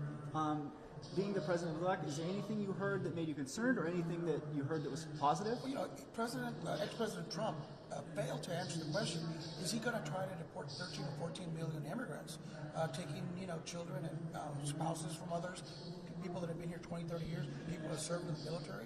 How is he going to do it? Who's going to pay for it? He didn't answer that question. He deflected, and I think that's dangerous because we've seen what people who are autocrats do when they talk about immigration. And we saw what Hitler said he was going to do to the Jews or the Gypsies or other people, and I think that's very dangerous that Trump refused to answer that question. And Biden did say he wanted to secure the border and deal with immigration on a bipartisan basis. Gotcha.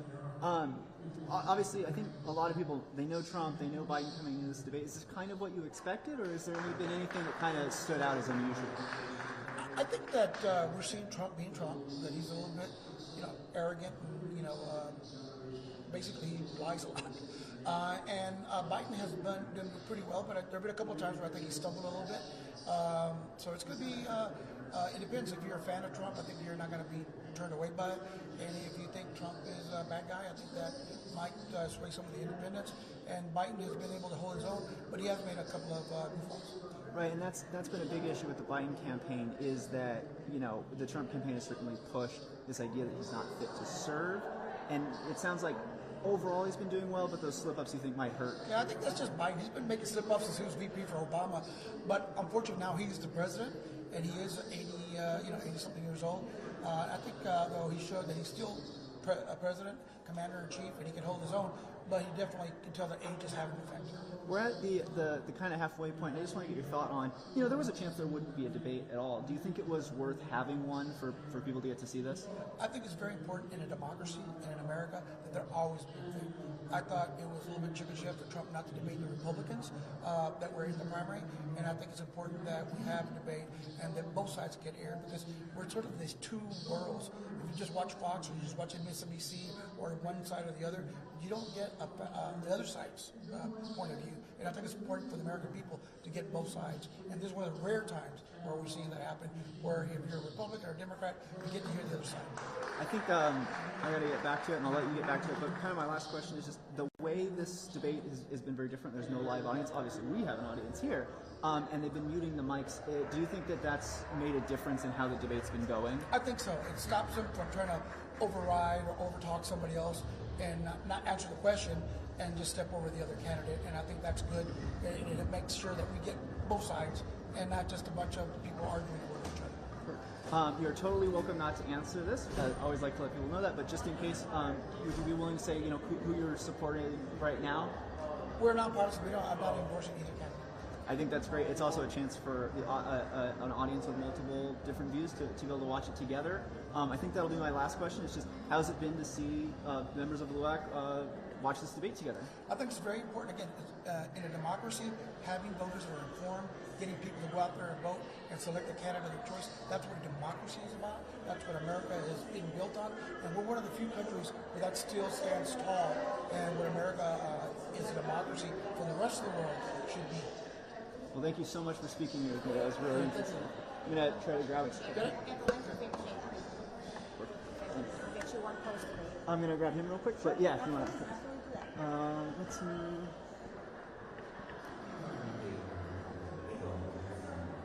Yeah. Oh, it's casino lighting, none of it. But I think, actually, let's have it that way, because I think, yeah, let's see that.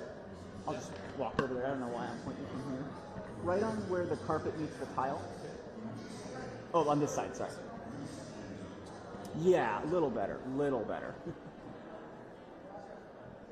Okay, so just to give you a heads up, you'll look at me, not the camera. Sure. Let me raise it up just a little bit. You see me to breakfast, so hopefully... Yeah, I always like to say if I ask a question you don't want to answer, just say like, hey, can we skip that? That is totally fine. I just like to let people know.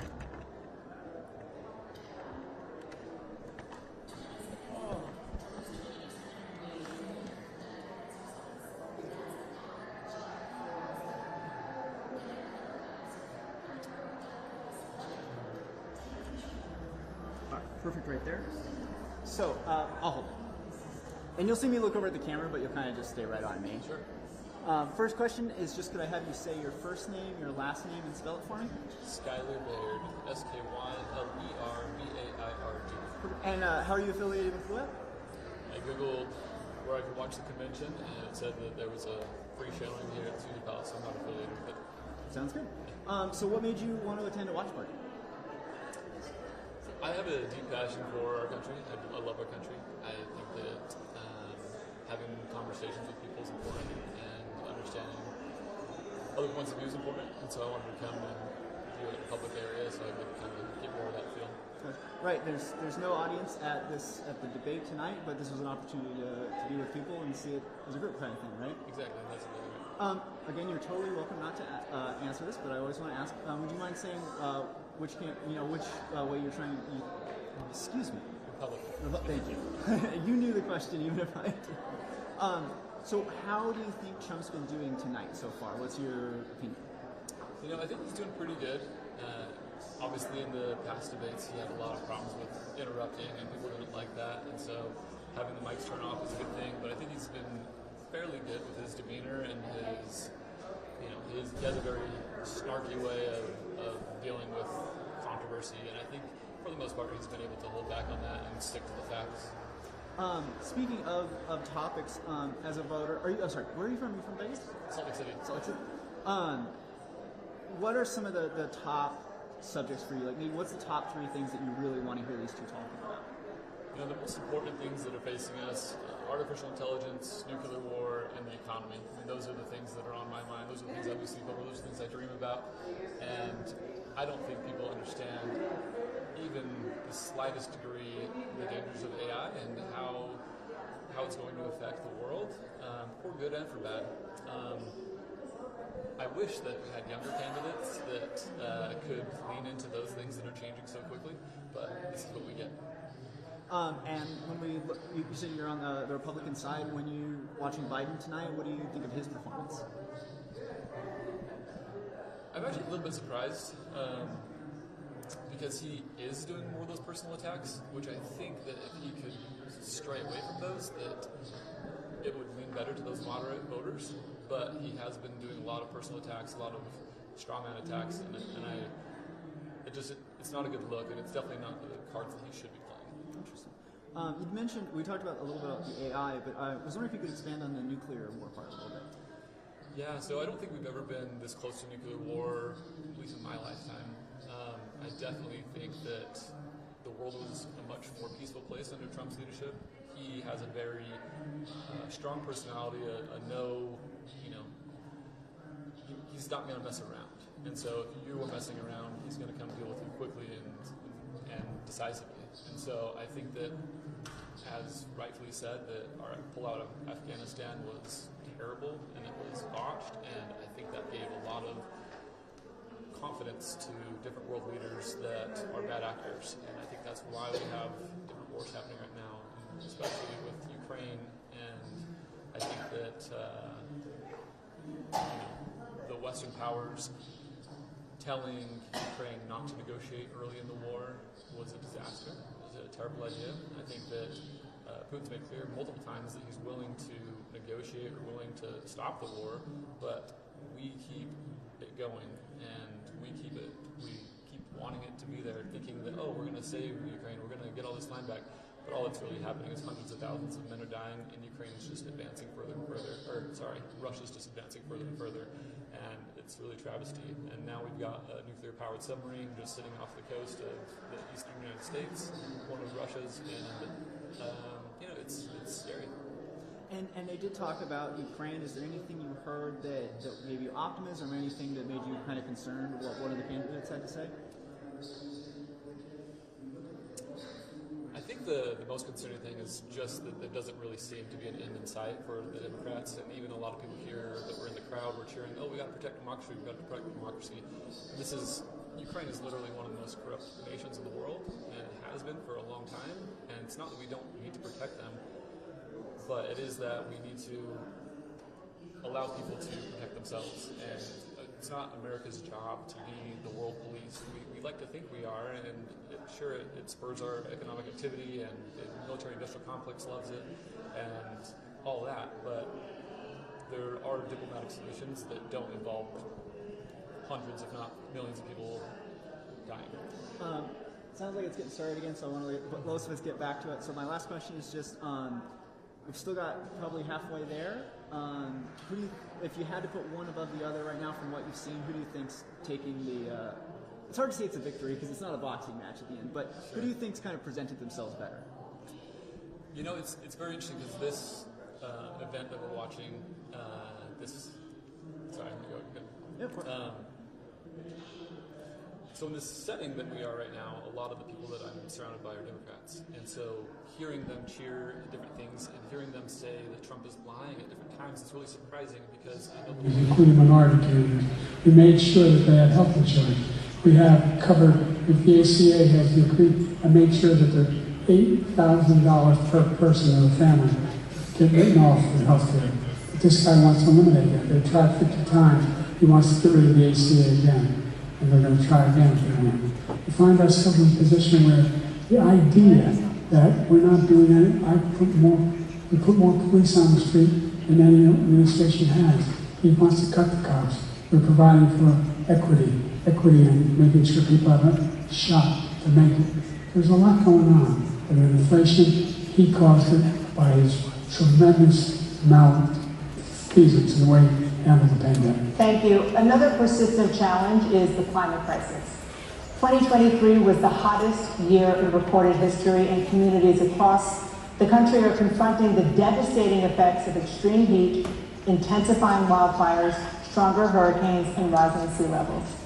Former President Trump, you've vowed to end your opponent's climate initiatives, but will you take any action as president to slow the climate crisis? Let me just go back to what he said about the police, how close the police are here. Almost every police group in the nation from every state is supporting Donald J. Trump. Almost every police group. And what he's done to the black population is horrible, including the fact that for 10 years he called them super predators. We came in the 1990s, we can't forget that. Super predators was his name, and he called it to them, and they've taken great offense at it, and now they see it happening. But when they see what I did for criminal justice reform and for the historically black colleges and universities, where I funded them and got them all funded, and the opportunity zones with Tim, as you know, Tim Scott was incredible. He did a great job. Great senator from South Carolina. He came to me with the idea. It was a great idea. It's one of the most successful economic development acts ever in the country, opportunity zones. And the biggest beneficiary are blacks. And that's why we have the best numbers with them in maybe ever. They're saying ever. I read this morning where ever, the best numbers. He's lost much of the black population because he's done a horrible job for black people. He's also done a horrible... So I want absolutely immaculate clean water, and I want absolutely clean air, and we had it. We had H2O. We had the best numbers ever, and we used it. All forms of energy, all forms, everything. And yet, during my 4 years, I had the best environmental numbers ever. And my top environmental people gave me that statistic just before I walked on the stage. I don't know where the hell he's been. He said it's true. I passed the most extensive climate change legislation in history. We find ourselves, by the way, black colleges. I came up with $50 billion for HBC historic black universities and colleges, because they don't have the kind of contributors that they have to build these laboratories and the like. Any black student is capable in college of doing any white student can do. You just have the money, but now they'll be able to get those jobs in high tech. We're in a situation where the idea that he is claiming to have done something that had cleanest water, he hadn't done a damn thing with it. He, the Paris Peace Accord, Climate Accord, I immediately joined it, because if we reach 1.5 degrees Celsius at any one point, there's no way back. The only existential threat to humanity is climate change. And he didn't do a damn thing about it. He wants to undo all that I've done. The Paris Accord was going to cost us $1 trillion, and China nothing, and Russia nothing, and India nothing. It was a ripoff of the United States. And I ended it because I didn't want to waste that money, because they treated us horribly. We were the only ones who was costing us money. Nobody else was paying into it. And it was a disaster. But everything that he said just now, I'll give you an example. I heard him say before insulin. I'm the one that got the insulin down for the seniors. I took care of the seniors. What he's doing is destroying all of our medical programs, because the migrants coming in, they want everybody. And look, I have the biggest heart on the stage, I guarantee you that. And I'm going to take care of people. But we're destroying our country. They're taking over our schools, our hospitals, and they're going to be taking over Social Security. He is destroying Social Security, Medicare, and Medicaid. The idea is that we, in fact, we were the only ones of consequence. We're not members of the Paris Accord. How can we do anything that we're not able to, the United States can't get us under control? One of the largest polluters in the world, number one. We're making significant progress. By 2035, we will have cut pollution in half. We've made significant progress, and we're continuing to make progress. We set up a climate corps. There's thousands of young people who learn how to deal with climate, just like the Peace Corps. And we're moving in directions that are going to significantly change the elements that cause the pollution. But the idea that he claims that he has the biggest heart up here and he's really concerned about pollution and about climate, I've not seen any indication of that. And by the way, with regard to prescription drugs, one company agreed that they would reduce the price to $35, which I was calling for, one, voluntarily. I made sure every company in the world, every pharmaceutical company, cannot have to pay it. And by the way, so every day, millions of Americans struggle just to make ends meet. For many older Americans, Social Security provides a critical lifeline. President Biden, if nothing is done to Social Security, seniors will see their benefits cut in just over 10 years. Will you name tonight one specific step that you're willing to take to keep Social Security solvent? yes, make the very wealthy begin to pay their fair share. 6% of their income, of their paycheck, every single time they get a paycheck at the time of the first one they get when they're 18 years old. The idea that they're going to, I'm proposing that everybody, they pay, the millionaires pay 1%. So no one I've not raised the cost of Social Security for anybody under $400,000. After that, I began to make the wealthy begin to pay their fair share by increasing from 1% beyond to be able to guarantee the program for life.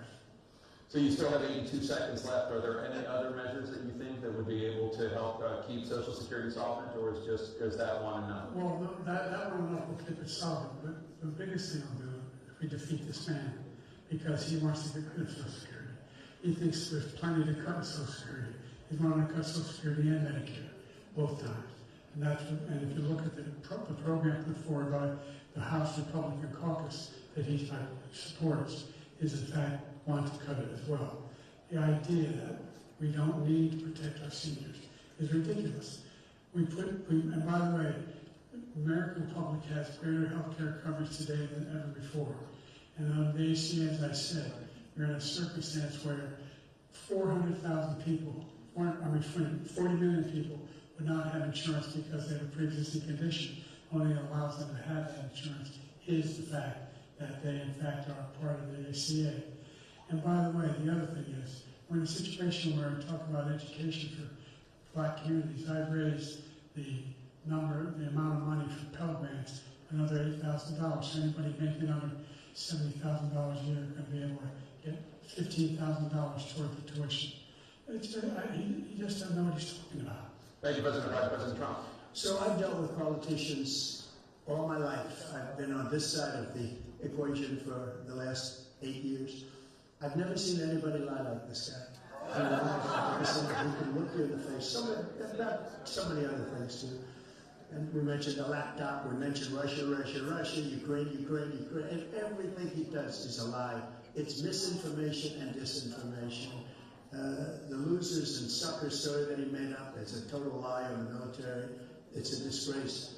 But Social Security, he's destroying it because millions of people are pouring into our country, and they're putting them onto Social Security, they're putting them onto Medicare, Medicaid, they're putting them in our hospitals, they're taking the place of our citizens.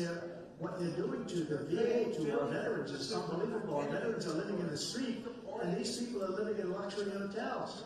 He doesn't know what he's doing, and it's really coming back. I've never seen such anger in our country before. The idea that veterans are not being taken care of, I told you before. By the way, when I said suckers and losers, he said he acknowledged after that he fired that general.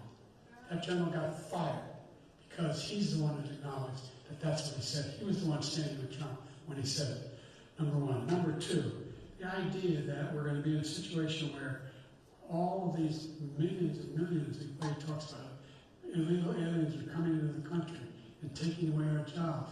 There's a reason why we have the fastest growing economy in the world, the reason why we have the most successful economy in the world.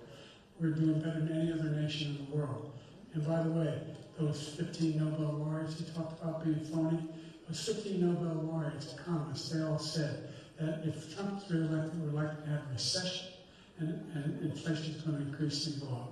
And by the way, worst president in history, 159 presidential scholars voted in him the worst president in the history of the United States of America.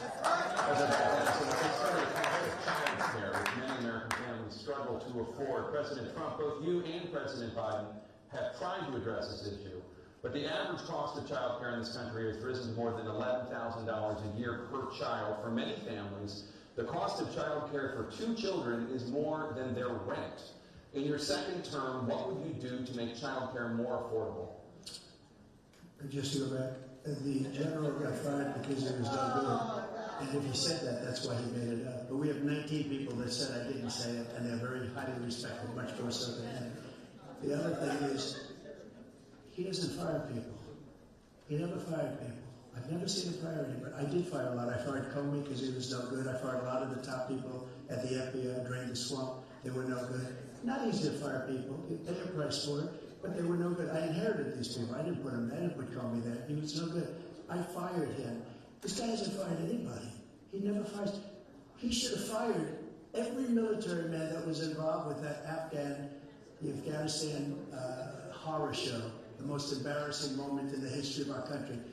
He didn't fire. Did you fire anybody? Did you fire anybody that's on the border, that's allowed us to have the worst border in the history of the world? Did anybody get fired for allowing 18 million people, many from prisons, many from mental institutions? Did you fire anybody that allowed our country to be destroyed? Joe, our country is being destroyed as you and I sit up here and waste a lot of time on this debate. This shouldn't be a debate. He is the worst president. He just said about me because I said it. But look, he's the worst president in the history of our country. He's destroyed our country. Now all of a sudden he's trying to get a little tough on the border. He came out with a nothing deal, and it reduced it a little bit, like this much. It's insignificant. He wants open borders. He wants our country to either be destroyed or he wants to pick up those people as voters. And I don't think, we just can't let it happen. If he wins this election, our country doesn't have a chance, not even a chance, of coming out of this rut. We probably won't have a country left anymore. That's how bad it is. He's the worst in history by far. Thank you, President Trump. President Biden? We're the most admired country in the world. We're the United States of America. There's nothing beyond our capacity. We're the finest country in the history of the world. The finest in the history of the world. No one thinks we're weak. No one wants to screw around with us. Nobody. Number one. Number two, the idea that we're talking about worst presidents. I wasn't joking. Look it up. Go online. 159 or 58, don't hold me the exact number, presidential historians, they had meetings and they voted who was the worst president in American history. One through best to worst. They said he was the worst in all of American history. That's a fact. That's not conjecture. You can argue they're wrong, but that's what they voted. The idea that he was doing anything to deal with child care. He did virtually nothing with child care. We should significantly increase the child care tax credit. We should significantly increase the availability of women and men or single parents to be able to go back to work. And we should encourage businesses to have Thank you, President Biden. President Trump, the question was about what would you do to make child care more affordable, if you want to take your minute. Just so you understand, we have polling, we have other things that they rate him the worst because what he's done is so bad. And they rate me, I'll show you, I will show you, and they rate me one of the best, okay? And if I'm given another 4 years, I will be the best. I think I'll be the best. Nobody's ever created an economy like us. Nobody ever cut taxes like us. He's the only one I know. He wants to raise your taxes by 4 times. He wants to raise everybody's taxes by 4 times. He wants the Trump tax cuts to expire. So everybody, including the 2 of you, are going to pay 4 to 5 times. Nobody ever heard of this before. All my life I grow up and I see politicians talking about cutting taxes. When we cut taxes, as I said, we did more business. Apple and all these companies, they were bringing money back into our country. The worst president in history by far, and everybody knows it. Well, the fact of the matter is that he's dead wrong about he's increasing tariff. He will increase the taxes on middle class people. I said I never raised the taxes on anybody making less than $400,000. I did. These tariffs, 10% tariffs, everything coming into the country, you know what the economists say? That's going to cost the average American $2,500 a year more because they're going to have to pay the difference in food and all the things that we're importing. Number 2, he's in a situation where he talks about how he has not raised, he somehow helped the middle class. The middle class has been devastated by it. Now you want a new tax cut of $5 trillion over the next 10 years, which is going to fundamentally bankrupt the country. You have the largest deficit of any president in American history, number 1. Number 2, you have not, in fact, made any contact, any progress with China. We are the lowest trade deficit with China since 2010. Thank you, President Biden. Thank you, President Biden. Let's discuss an epidemic impacting millions of Americans that both of you have made a top priority in your first term, the opioid crisis. And for both of you, the number of overdose deaths in this country has gone up. Under your term, it went up. Under your term, it has gone up. Former President Trump, despite the efforts that both of you have made, more than 100,000 Americans are dying from overdoses every year, primarily from fentanyl and other opioids. What will you do to help Americans right now in the throes of addiction who are struggling to get the treatment they need? To finish up, we now have the largest deficit in the history of our country under this guy. We have the largest deficit with China. He gets paid by China. He's a Manchurian candidate. He gets money from China. We have it, so I think he's afraid to deal with them or something. But you notice he never took out my tariffs because we bring in so much money with the tariffs that I imposed on China. He never took them away. He can't because it's too much money. It's tremendous. And we saved our steel industries, and there was more to come, but he hasn't done that. But he has to cut the tariffs because he can't, because it's too much money. But he's got the largest deficit in the history of our country, and he's got the worst situation with China. China's going to own us if you keep allowing them to do what they're doing to us as a country. They are killing us as a country, Joe, and you can't let that happen. You're destroying our country. So, President Trump, you have 67 seconds left. The question was, what are you going to do to help Americans in the throes of addiction right now who are struggling to get the treatment they need?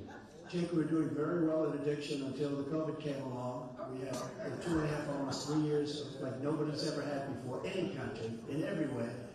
And then we had to get tough. And it was the drugs pouring across the border it started to increase. We got great equipment. We bought a certain dog. It's the most incredible thing that you've ever seen, the way they can spot it.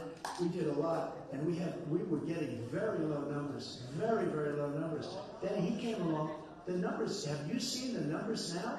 It's not only the 18 million people that I believe is even low, because the gotaways, they don't even talk about gotaways. but the numbers of the amount of drugs and human trafficking in women coming across our border, the worst thing I've ever seen, at numbers that nobody's ever seen under him because the border's so bad. But the number of drugs coming across our border now is the largest we've ever had by far. President Trump, thank you. President Biden. Fentanyl and byproduct fentanyl went down for a while. And I wanted to make sure we use the machinery that can detect fentanyl. These big machines that roll over everything that comes across the border. And it costs a lot of money. That was part of this deal we put together. It's a bipartisan deal. More fentanyl machines, more be able to detect drugs, more numbers of agents, more numbers of all people at the border. And when we had that deal done, he called his Republican colleagues and said, don't do it. It's going to hurt me politically. No, he never argued it's not a good bill. It's a really good bill. We need those machines. We need those machines. And we're coming down very hard in every country in Asia in terms of precursors for fentanyl. And Mexico is working with us to make sure they don't have the technology to be able to put it together. That's what we have to do. We need those machines. Thank you, President Biden. And President Trump, and again, the question is about Americans in the throes of addiction right now, struggling to get the treatment they need. Well, this does pertain to it. He ended Remain in Mexico. He ended catch and release. I made it catch and release in Mexico, not catch and release here. We had so many things that we had done, hard negotiations with Mexico, and I got it all for nothing. It's just like when you have a hostage. We always pay $6 billion for a hostage. Every time we say a hostage. Now we have a hostage, the Wall Street Journal reporter. I think a good guy, and he's over there because Putin is laughing at this guy, probably asking for billions of dollars for the reporter. I will have him out very quickly as soon as I take office. Before I take office, I said by literally as soon as I win the election, I will have that reporter out. He should have had him out a long time ago, but Putin's probably asking for billions and billions of dollars because this guy pays it every time. We had 2 cases where we paid $6 billion for 5 people. I got 58 people out, and I paid essentially nothing. Thank you, President Trump. Dan? Let's turn to concerns that voters have about each of you. President Biden, you would be 86 at the end of your second term. How do you address concerns about your capability to handle the toughest job in the world well into your 80s? First of all, I spent half my career being criticized for being the youngest person in politics. I was the second youngest person ever elected to the United States Senate, and now I'm the oldest. This guy's 3 years younger and a lot less competent. I think this is the right thing. That's the part of the situation you left me. As I said, 15 million new jobs, 300,000 manufacturing jobs, more investment in America, over billions of dollars of private investment in enterprises that we are growing. By the way, we brought off a lot of people. The whole idea of computer chips reached out 40% of the market. We invented those chips, and we lost it because he was sending people to find the cheapest jobs overseas and to bring home a product. So I went to South Korea. I convinced Samsung to invest billions of dollars here in the United States. And guess what? Those fabs, they call them, to build these chips, those fabs pay over $100,000. You don't need a college degree for them. And there's billions, about $40 billion already being invested and being built right now in the United States, creating significant jobs for Americans from all over the world. President Biden, you have 40 seconds left. Would you like to add anything? Yeah, I would. The idea that somehow we are this failing country. I've never heard a president talk like this before. We're the enemy of the world. Name me a single major country president who wouldn't trade places with the United States of America. All our problems and all our opportunities. We're the most progressive country in the world in getting things done. We're the strongest country in the world. We're a country in the world that keeps our word. And everybody trusts us, all of our allies, and those who he cuddles up to, from Kim Jong-un, we sent love letters to, and Putin, etc. Thank you. Former President Trump, to follow up, you would be 82 at the end of your second term. What do you say to voters who have concerns about your capabilities to serve? Well, I took 2 tests, cognitive tests, and we made it public. He took none. I'd like to see him take one, just one, a real easy one. I go through the first 5 questions, he couldn't do it. But I took 2 cognitive tests. I took physical exams every year. And you know, we knock on wood wherever we may have wood, that I'm in very good health. I just won 2 club championships, not even senior, 2 regular club championships. To do that, you have to be quite smart, and you have to be able to hit the ball a long way. And I do it. He doesn't do it. He can't hit a ball 50 yards. He challenged me to a golf match. He can't hit a ball 50 yards. I think I'm in very good shape. I feel that I'm as in good a shape as I was 25, 30 years ago. Actually, I'm probably a little bit lighter. But I'm in as good a shape as I was years ago. I feel very good. I feel the same. But I was willing to take a cognitive test. And you know what? If I didn't do well, I aced them. Dr. Ronnie Jackson, who's a great guy when he was a White House doctor. And then I took another one, a similar one. And one of them said they'd never seen anybody ace them. Thank you. You can see he is 6'5" and all the time, 25 pounds. Still 6'4", 200. Well, anyway, that's even. Anyway, just take a look at what he says and take what he is. Look, I'd be happy to have a driving contest with him. I got my handicap, which when I was vice president, down to a 6. And I told you before, how do you play golf if you carry your own bag? It was a 6 handicap of all. I was an 8 handicap. I had, you know, I mean, I've seen this one and this one. Yeah, that's not but it's not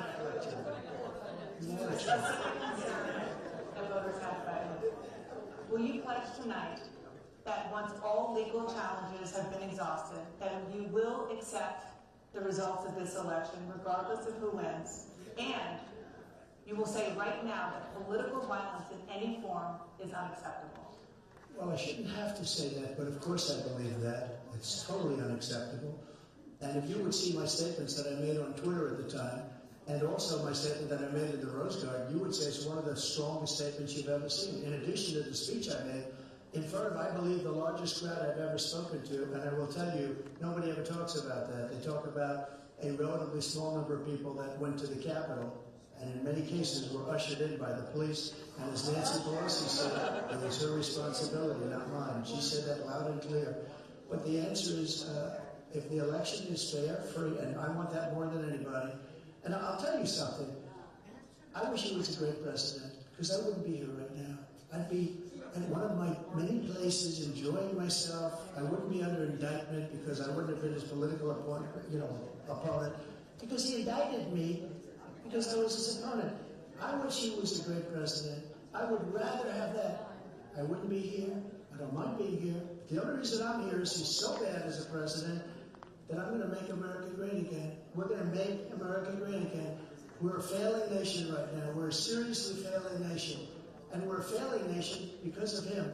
His policies are so bad. His military policies are insane. They're insane. These are wars that will never end with him.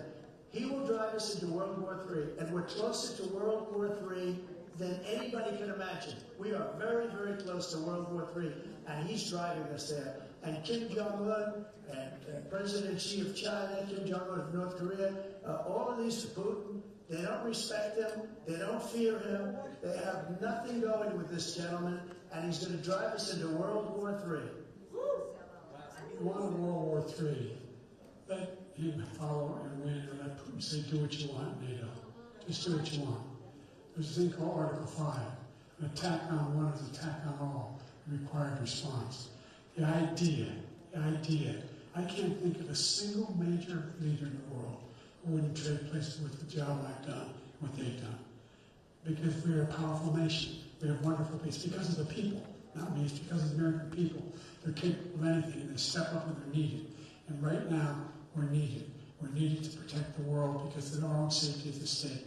And again, you want to have a war, just let Putin go ahead and take Kyiv, make sure they move on, see what happens in Poland, Hungary, and other places along that border. Then you have a war. President Trump, as I come back to you for our follow-up, the question was, will you accept the results of this election, regardless of who wins? Just to finish, he said, Russia, they took a lot of land from Bush. They took a lot of land from Obama and Biden.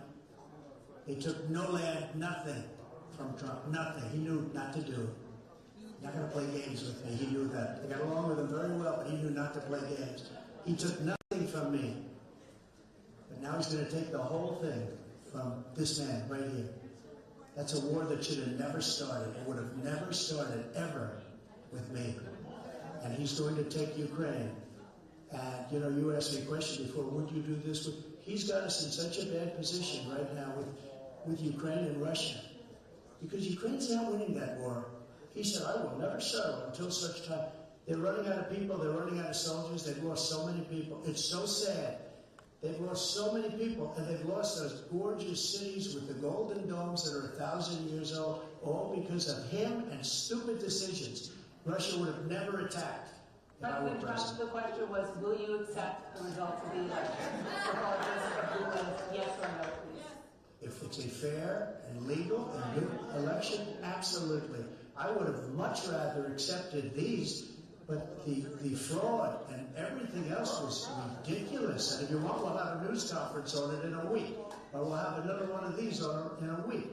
But I will absolutely, there's nothing I'd rather do. It would be much easier for me to do that than running again. I wasn't really going to run until I saw the horrible job he did. He's destroying our country. I would be very happy to be someplace else, in a nice location someplace. And again, no indictments, no political opponent stuff, because it's the only way he thinks he can win. But unfortunately, it's driven up my numbers and driven them up to a very high level, because the people understand it. Let's see what your numbers are when this election is over. Let's see. You're a whiner. When you lost the first time, you continued, you appealed and appealed to courts all across the country. Not one single court in America said any of your claims had any merit, state or local, none. But you continue to provoke this lie about somehow there's all this misrepresentation, all this stealing. There's no evidence of that at all. And I tell you what, I doubt whether you'll accept it because you're such a whiner. You can't stand loss. Something's snapping you in your loss. We'll be right back.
Intelligence, where the U.S. currently leads the world.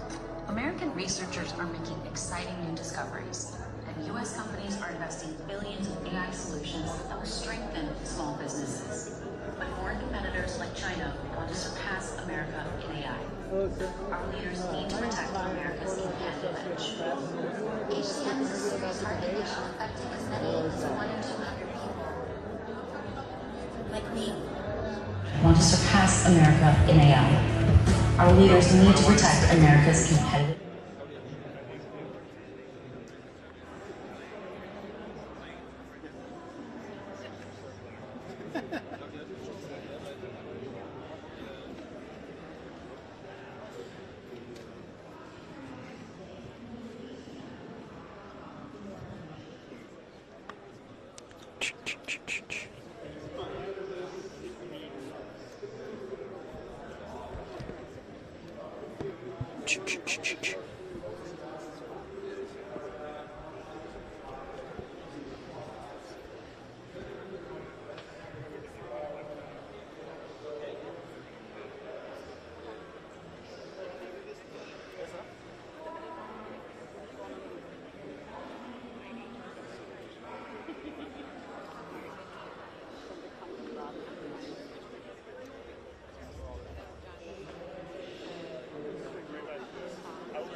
Do you think this debate is helping President Trump, his case going Clearly. forward? Yeah. Clearly. Why do you think that?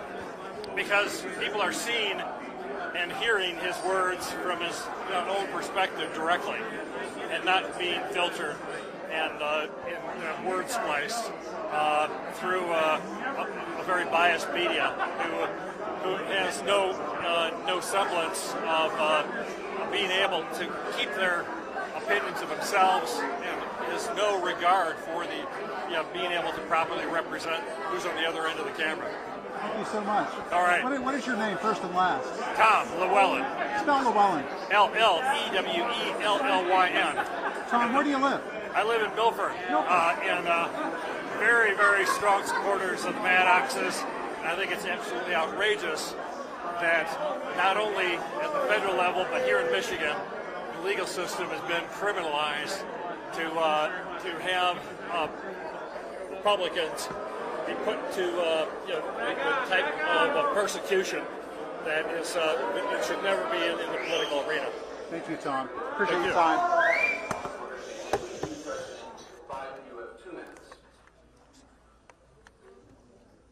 We've made significant progress on the block control threat by President Trump in his last term.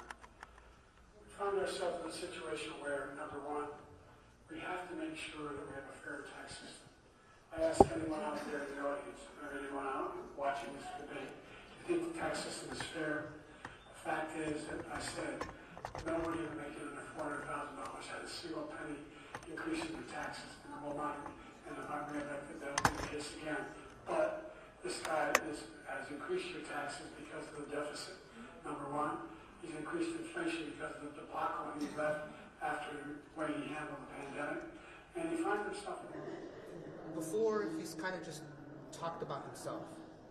But now he's actually going on the attack, but on good things. And it'll show the American people the faults that Trump has.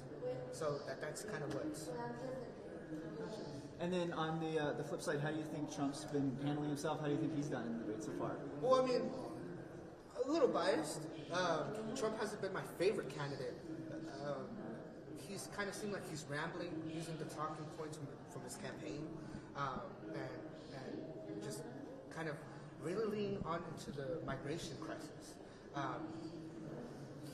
When the question came up of how would he support the African American population, he said that migrants are taking both Hispanic and Black people's jobs, which is like choose one or the other.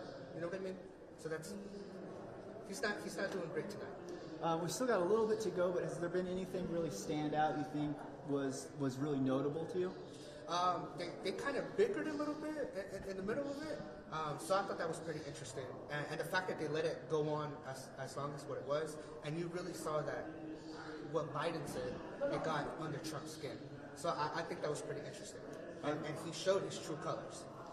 I'll try to let you get back here in just a second. I had a question, and as I was saying that, it just left me. I'm so sorry. No, you're fine, you're fine. Maybe what are like top one, top two topics for you during or at the presidential level? As a first generation Mexican American, I think immigration. We are, well, as far as where I am in Texas, it's kind of like one of the main things that I'm talking about. There was a bipartisan bill supported by both Democrats and Republicans to do a reform on immigration. But then Trump said no, and it got killed. So Trump is saying that, he's wanting to reform, he wants to change the immigration process. But when that was on the table, it was completely dismantled. So he's not, I don't think he's just wanting to kind of shoot themselves in the foot and let it crumble down on its own. I don't think he actually cares. Were you happy to see it come up during the debate? Yes. And I think that's one of the issues that everybody here is thinking about. Just because, when Biden came in, everybody said, he had an open door policy, but nothing didn't really change. It was just like migrants thinking there's a Democratic president, he's more welcoming to our town. And now you've seen past few months ago that Biden signed an executive order kind of restricting it, bringing the Trump era policy back in. So I mean, and I think he's just doing that to get crossover votes. Because I mean, we're a few months away from the election.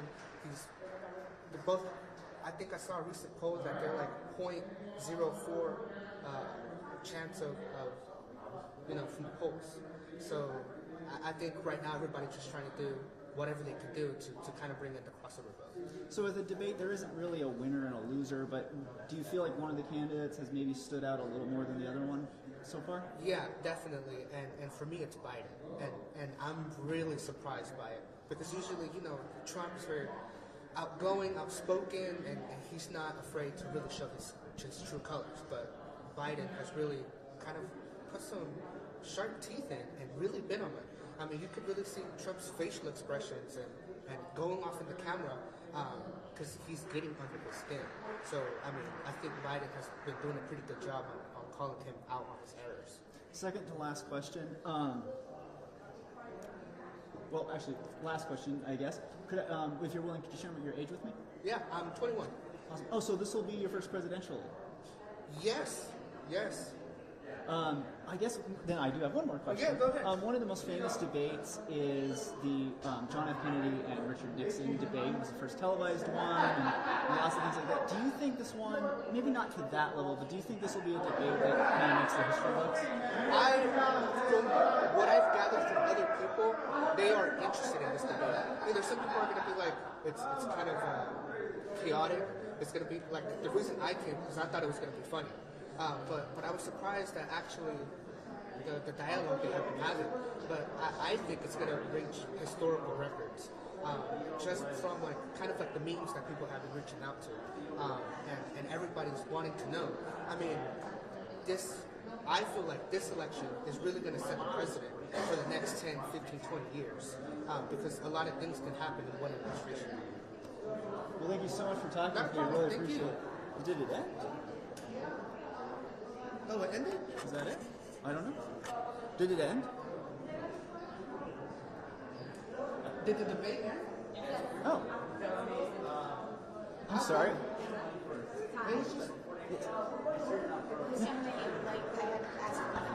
Oh, awesome. Thank you. Thank you, sir. Oh, you're going to do the opening. Okay. All right. Say your next. Okay, I'll stand on this side right over here. We're going to have her first and then you. Oh, okay. Sounds good. Hello, I'm Ty. It's nice to meet you. Thank you for talking.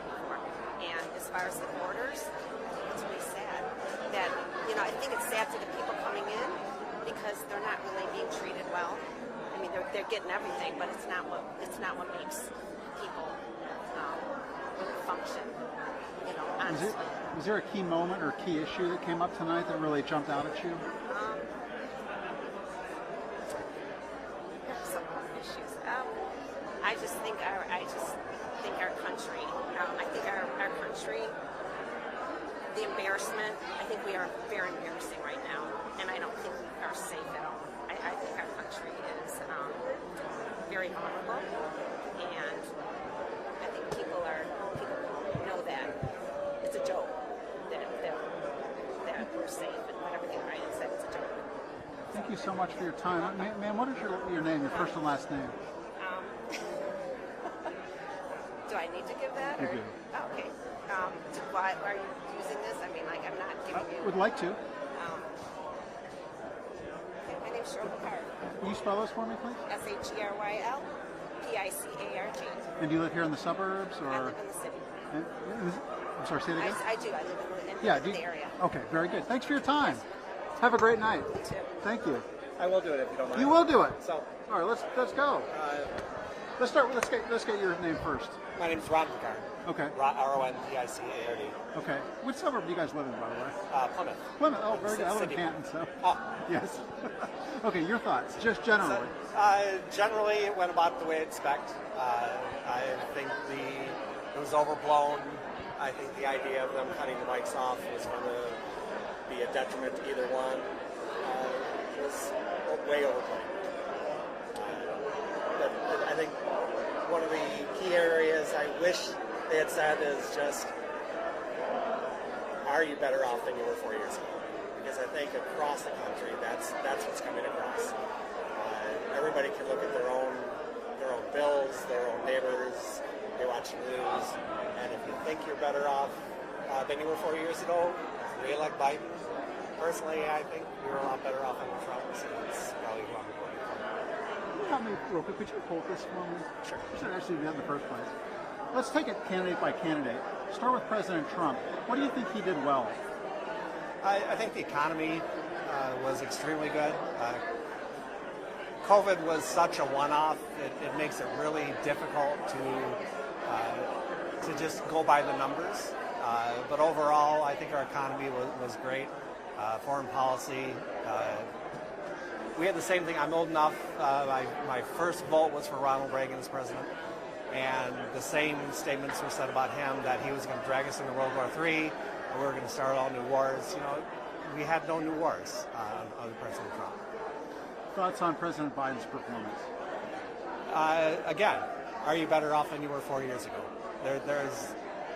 There's no group of people except the people coming over the borders that are better off than they were 4 years ago. How about how he debated? His, what you heard him say tonight and the way he carried himself. What were your thoughts on that? If you look at his previous debates, and if you look, I mean, he was the youngest senator. You look at some of his speeches back then, there's just a big difference. And it's noticeable when you look at his old. Did he do okay? Yeah. But the bar was so low, I think he didn't have to do much to beat expectations. Perfect, thank you. One last thing. I asked your wife too. Is there a key moment or a key issue, anything that came up tonight that really struck you? The one that struck me that I wish was expanded on a little more was Afghanistan. When we pulled out of that, the amount of materials, the amount of military equipment, which contains military secrets, which allows our adversaries to basically, we gave them a gift of billions of dollars worth of technology. I think that was the biggest part for me. Wonderful. Thanks for your time. Thank you. Really appreciate it. Have a great night. Thanks.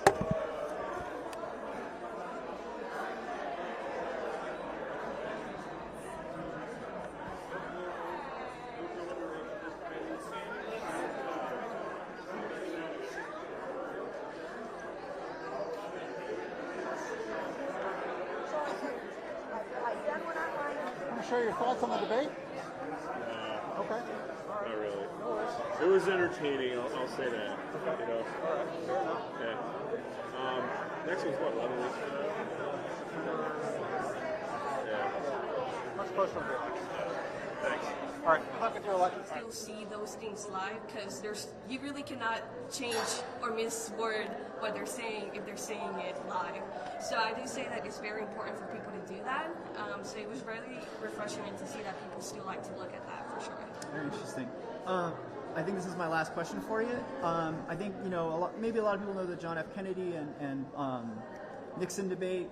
It's very famous. Do you think this one will live up to being remembered in the historical record, or like most presidential debates kind of just fade into a bygone thing? I think it's kind of funny that you mentioned that because, I mean, with the way that things were running first for Biden, how he was stuttering, how he was kind of losing his brain of thought, I would say, I can see the comparisons from the Nixon debate and JFK debate, I think a lot of people know that JFK ran and he won because he was more young. And if people know the background of that debate, they kind of like do some makeup for JFK as well to look better on camera. So I don't know. I think it's kind of funny that you mentioned that, honestly, because how people kind of act on camera, how they look is very important. And I think that kind of did bad for Biden at the beginning. He, like I said, he did amp up a little bit more by the end. I would say it's generally I wouldn't say as big as the Nixon and JFK debate, but I would say it's very interesting to see how they can kind of be put hand in hand, and kind of you can see how actually what happened with JFK's side could actually be reflected back to Biden and Trump's debate as well. So definitely an interesting debate, probably just not lived up to JFK's and Nixon's debate for sure though. Well, thank you so much for sharing your thoughts with me. I really appreciate it. Thank you so much. That was great. I'll just need 1 second. Yeah. Give me like 1 minute. I've got a little bit of a gear issue.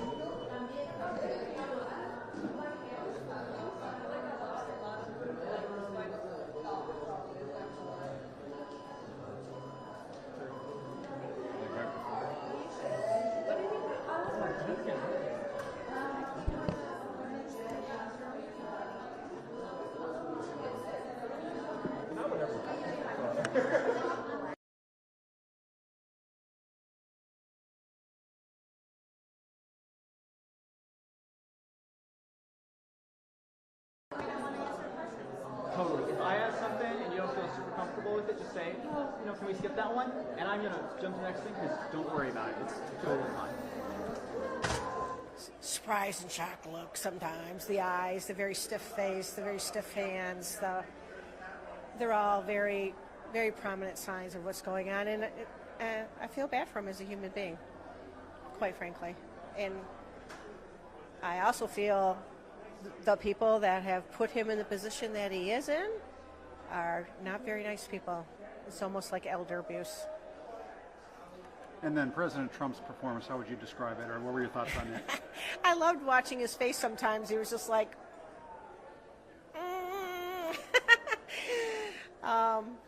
I thought he did really well. There were obviously, when you're looking at it, you're just like, why didn't you say this? Why didn't you say that? But I think he did very well. I mean, he is a man that is full of emotion and loves to express himself, and I think he did a really good job at kind of restraining back and listening to what Mr. Biden had to say and trying to counteract the lies that were coming out of Mr. Biden as much as he could. Yeah, was this a different President Trump that you've seen before on the debate stage or, you know, in public? Well, yeah, he was very much more restrained on this because, you know, there was no audience for him to feed off of, obviously. And but I thought they did really well. I mean, they knew that the mics would be cut at their time. I mean, how many times did the moderator say, well, you have 82 seconds left or 64 seconds left? So, no, I think he conducted himself really well. Was there a key moment or key moments that really jump out at you as being important in what happened tonight?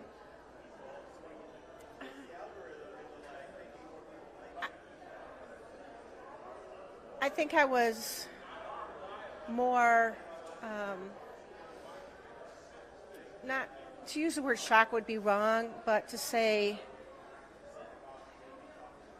Mr. Biden his performance is so handicapped by what's going on in his physical and mental health.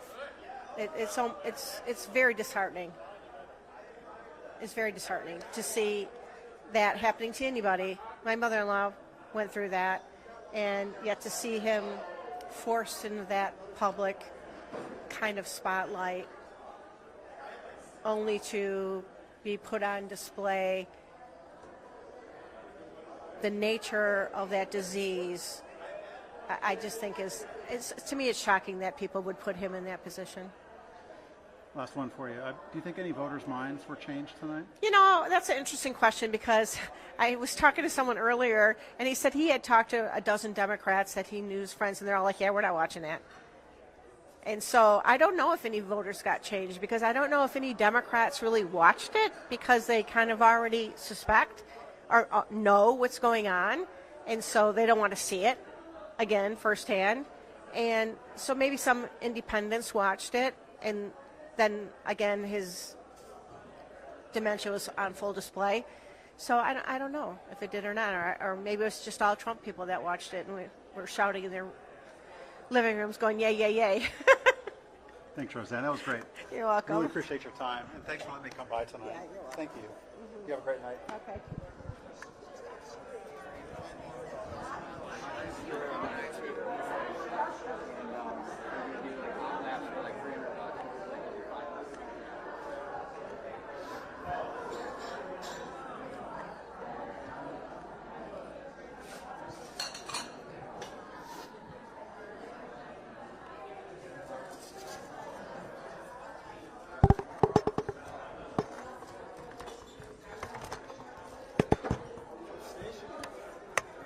What's that? Oh, I'm with the Associated Press, AP. Yeah. Oh, Exactly, exactly. Good answer, yeah.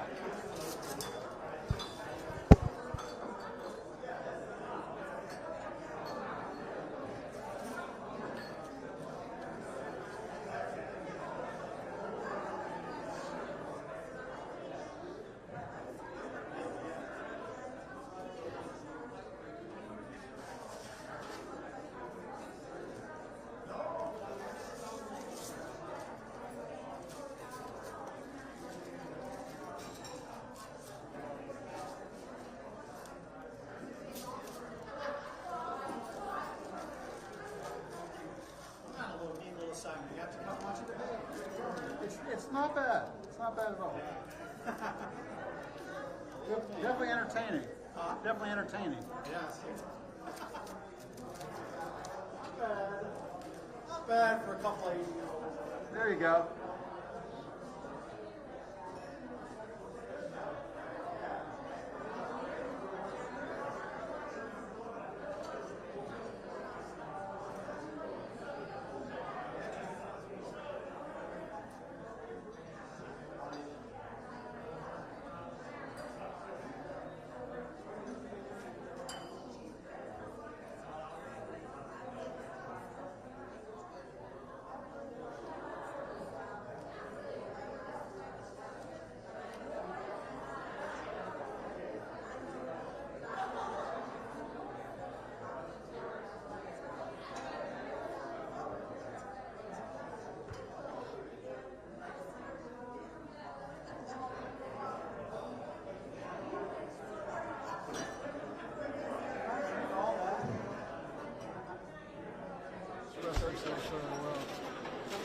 I think it has a lot more to do with his physical condition. Do you think that he'll show up for the second debate?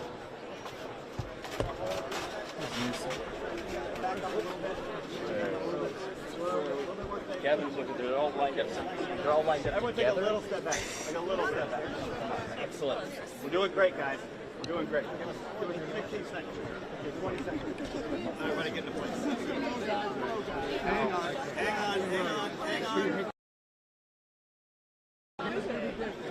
15 seconds.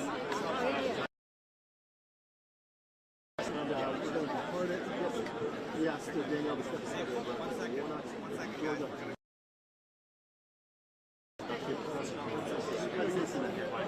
Great. Proud to be joined here today with members that fully represent the rich diversity of the Biden-Harris coalition. Look, tonight, I think what you saw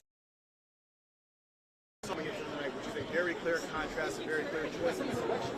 What you saw out of Donald Trump tonight is a man who took the stage and lied the entire night, increasingly unhinged throughout the night, and reminded the American people by the end of the debate exactly why they fired him in the first place 4 years ago.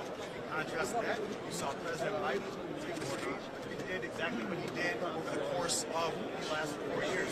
Fight relentlessly. Now, the American people made the case for his historic record of accomplishment.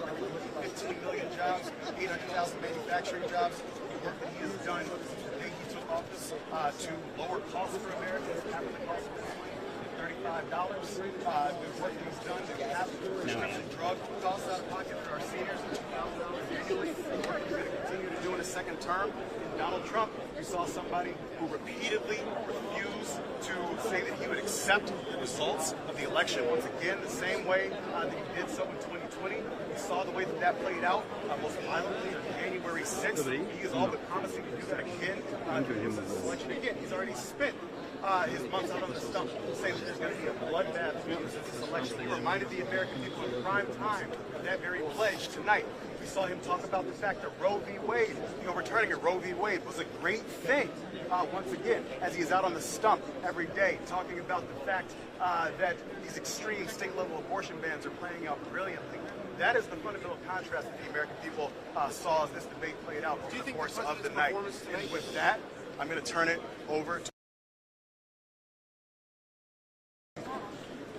Hello, everyone. So, I represent Texas, and we know that abortion is on the ballot. And to be clear, tonight we saw two things. people can choose between a con-in-chief or a commander-in-chief. And so what we saw was someone who sat up there and was acting as if he was some used car salesman that wanted to just tell us whatever and pretend as if it was fact. The reality is that our president submitted to you what looks like substance. The substance of the issue is simple.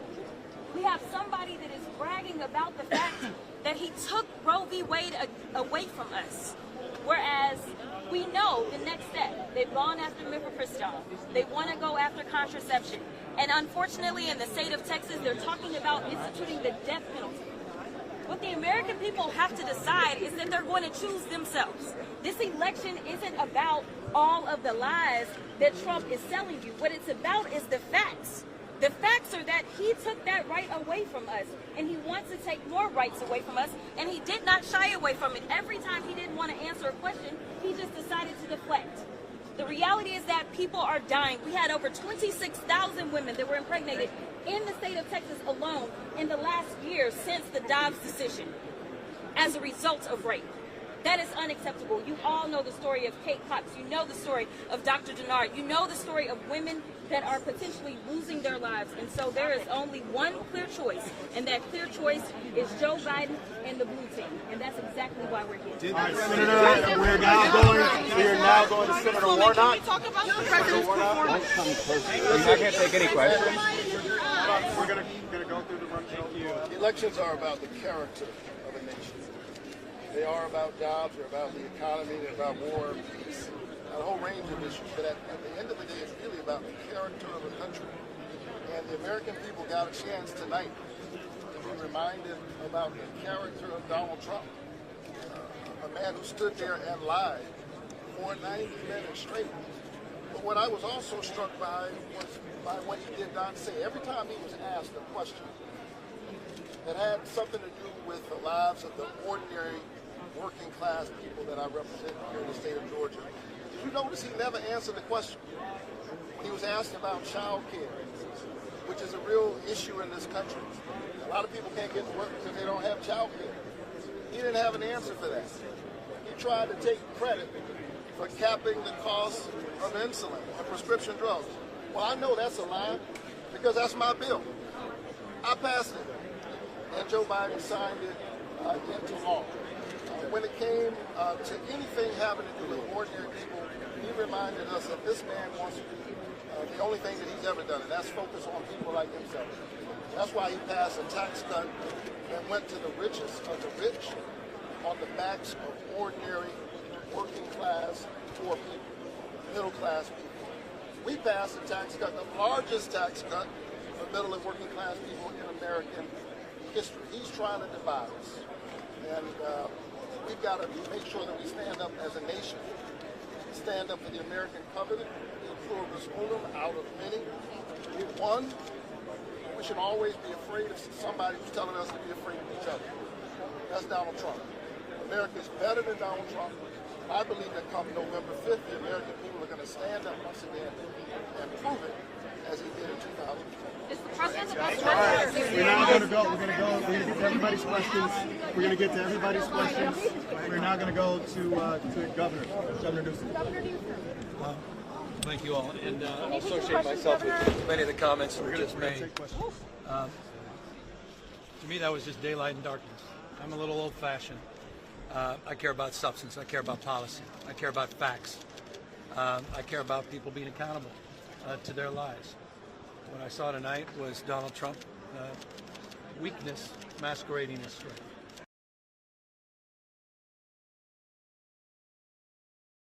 Gating, pointing fingers, and more important than anything else, disgusted by the fact that I heard ex-President of the United States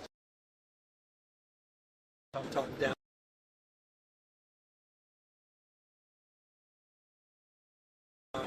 President, on the substance, on the compare and contrast and economic record, we're just in the last 3.5 years, that 15.6 million jobs represents 8 times more jobs than the last 3 Republican presidents combined. 3% GDP growth, envy of the world, where we're seeing inflation tamed down 2/3, an economic policy and a vision for the future to bring back American manufacturing. I was very proud of the president. So from my humble perspective, This is not about style. This is about delivering results for the American people. And tonight, I think Joe Biden not only asserted himself, he reminded people of his accomplishments and his vision for the future. Policy question, sir.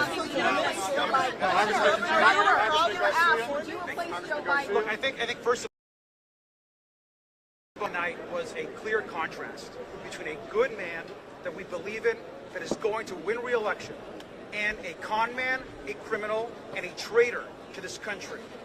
Let's also be very clear.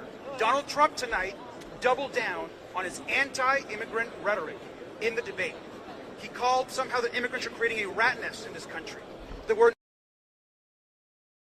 that is offensive to the Latino community and to immigrants who have helped build the United States. As an immigrant myself, I'm disgusted at his rhetoric tonight.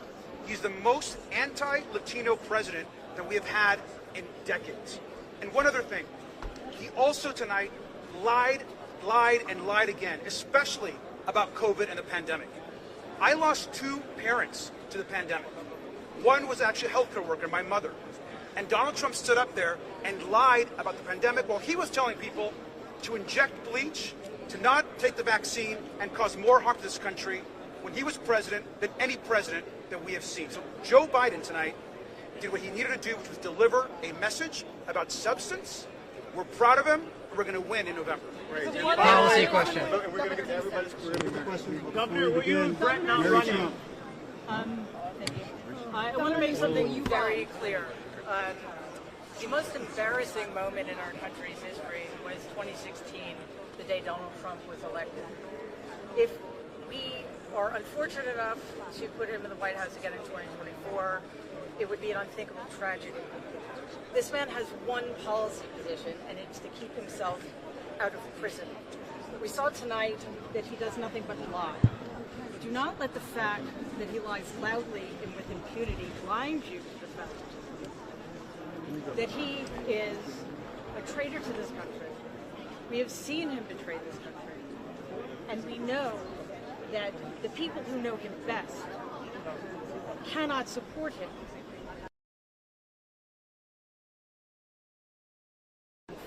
He's the same man now as he was when I was a child. He's incapable of changing. And if we let him anywhere near the levers of power again, that would be one of the worst mistakes this country could ever make. And I believe at that point, the American experiment would be over. We must re-elect President Joe Biden. Thank you. What about Biden and Donald Trump? The House are talking tonight in Washington about replacing.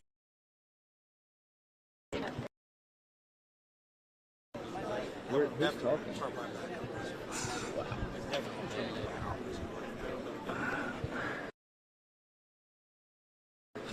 Can you speak up a bit?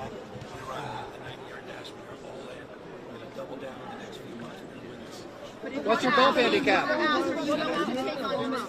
Everyone's questioning his performance. Well, how about the substance? Again, But it's the Do you think voters understood the substance of his message? If you're asked, would you be willing to take that position? Take on Donald Trump. never turn my back. Are you ready to take on Donald Trump? Senator Do you have any Warnock. concerns about his office? No. I spent a lot of time with him. I know Joe Biden. I know what he's accomplished in the last 3.5 years. I know what he's capable of. His vision. And I have no trepidation. Are you capable of taking on Donald Trump? Senator Governor, behind We can talk about the reason, if I may, the reason that we're asking about this. It's deliberate. I know. It's deliberate. They don't want to do it. Absolutely.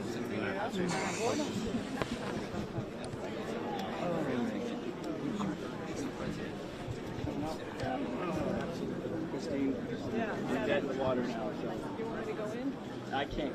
I don't have got any more restrictions on there. I think we have. Why should voters maintain their confidence?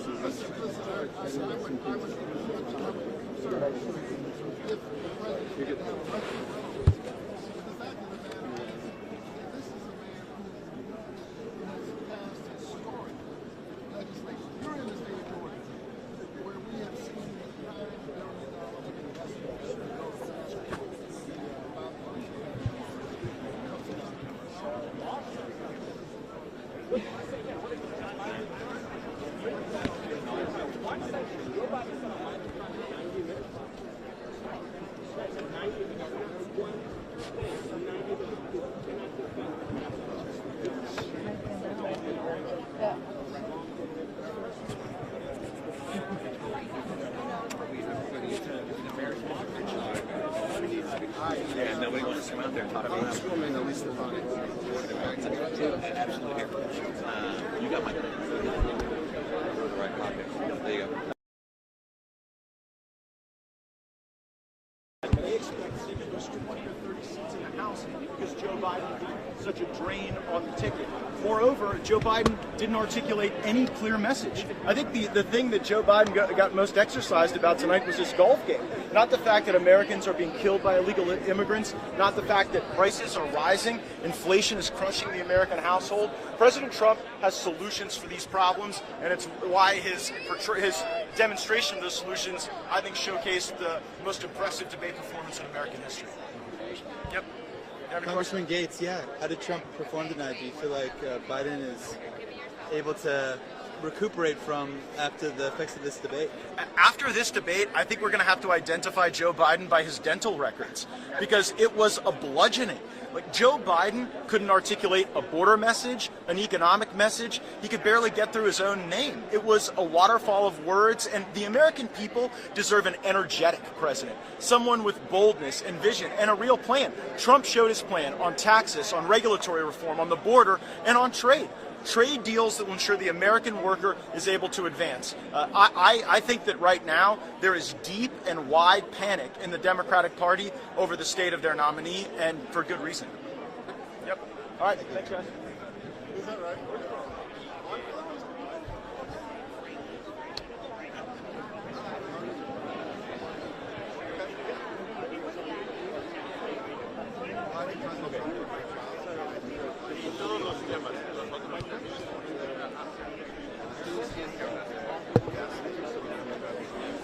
They are very concerned about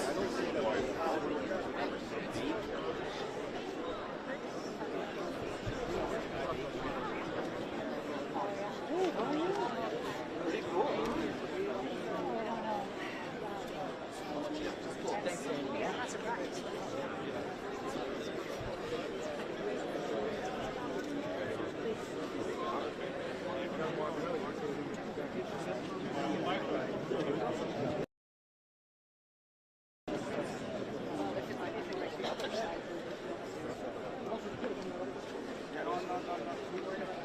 Bien, campeón. Bien. ¿Tú lo lanzas? Lo lanzo.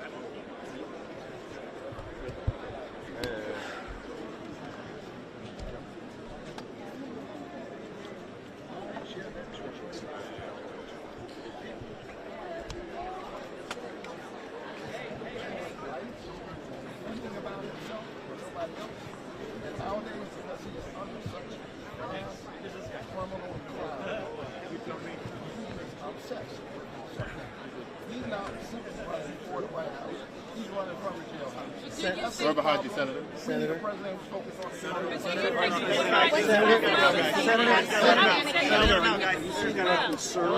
the president's performance.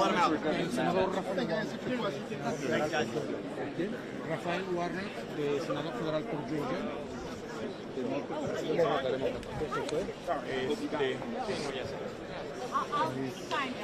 Es que no te quiero amarrar con el micro.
هذا المبادرة للخضوع للاختبار إذا كان تعاطى المنشطات أم لا، ولكن حتى يعني أيضا ترامب هو يصدر بايدن فقط بأعوام قليلة يعني، ولكن يعني حتى اللحظة بطبيعة الحال يجب أن ننتظر قليلا لنعرف ردود الأفعال، لأن هناك بعض التخوف من أداء بايدن.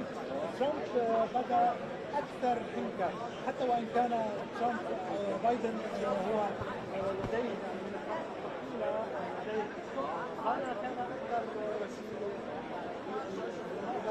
ولكن استطاع ترامب أن يؤمن اتهام الانتخابات بشكل كبير بقضايا تخص الداخل هذا يمر هو بطبيعة الحال بداية الاختبار حتى وإن كان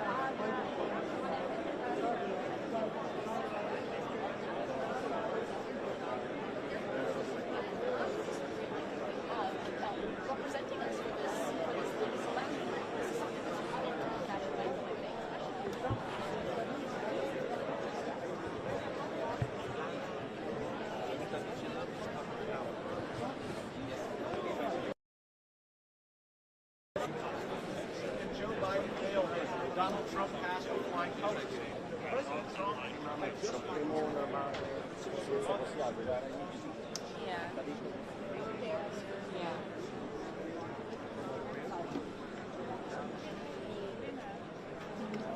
el Partido Demócrata.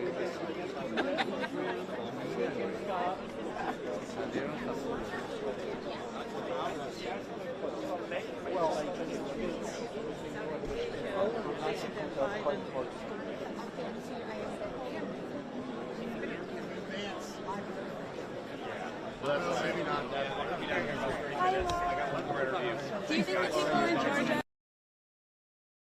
I do, and I certainly I'll come away knowing that Donald Trump is the true winner and the leader. And how do you feel about your new position right now? How are you doing? Any plans looking to November? Well, I'm honored to be here. We're working hard. We're raising a lot of money. We're making sure we have a free, fair, and transparent election, and I think that's vital to the future of the country. So what did you think of his performance?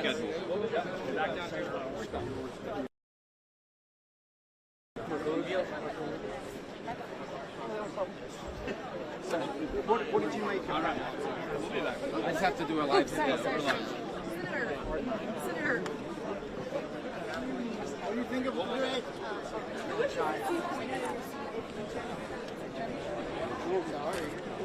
I did actually. Oh, wow. Okay. I did actually apply to go to your show. That's important.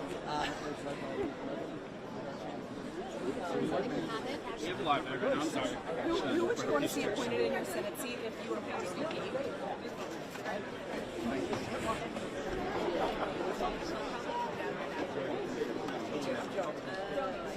Americans I don't plan to see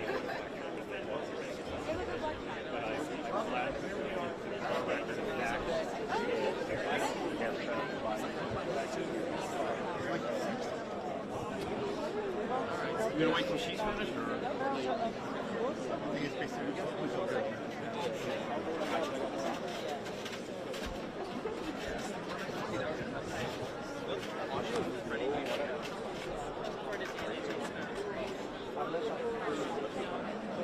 Hey,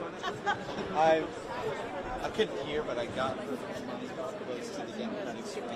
Darryl was there, but he couldn't hear, so.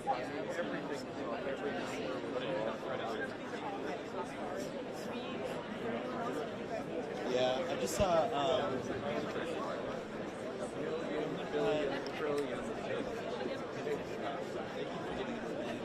But I wanted to see where you're at. Do you feel like you're news gathering, or the one window we have is 11:30 or 11:11? Okay, and I've got. Do you feel like you've had a good 2 minutes? Yeah. Oh, there he is. Up here. Also, all the cameras were ran today. But,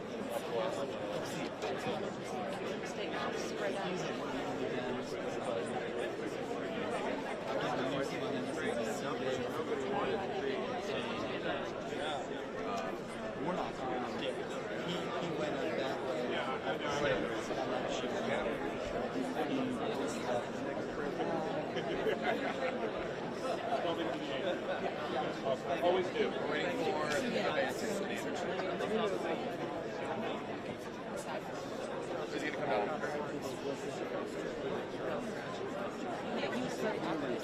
Sure. Oh, we can actually.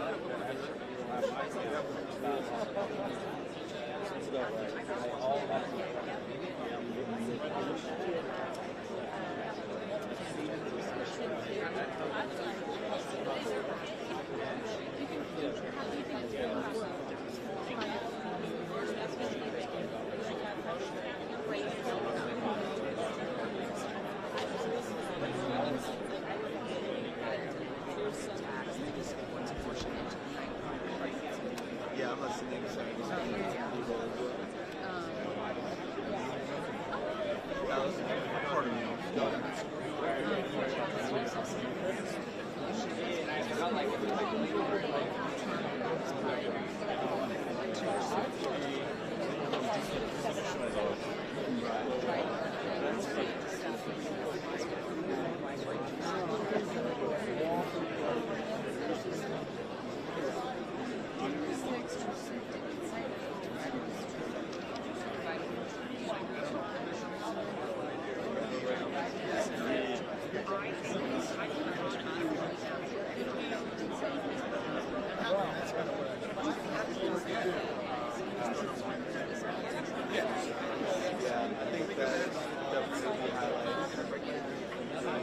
Well, actually, the Trump people renamed the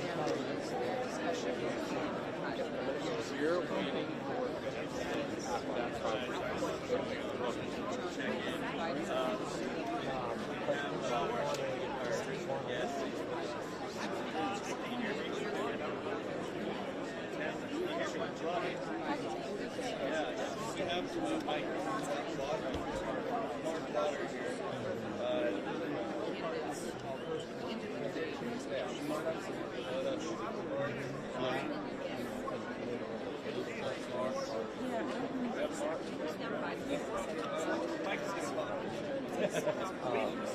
men, how they get it. I don't know.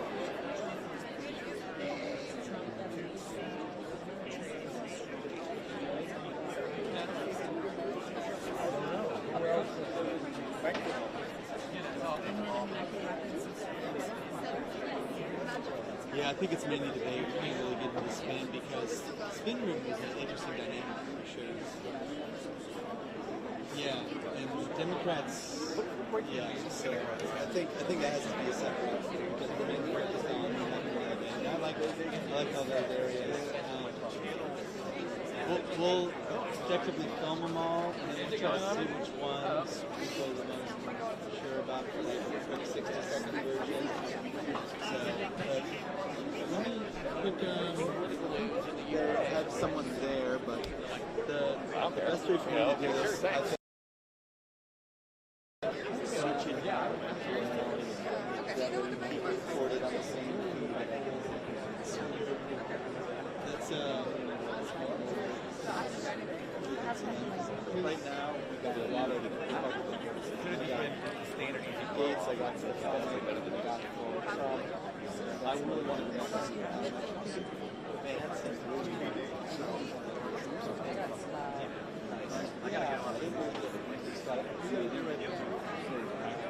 you get them on film. It's so difficult. I'll be around. Ellen Lavarna. I don't know what up. Yeah. I'll make sure that people And I got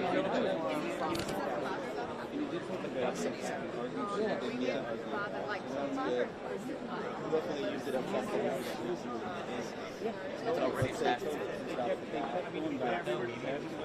And I have him direct chat things I asked him. Yeah, let me know where that's there. He knows you. Yeah. I want to go from I'm sure that it's going to be live. They let us?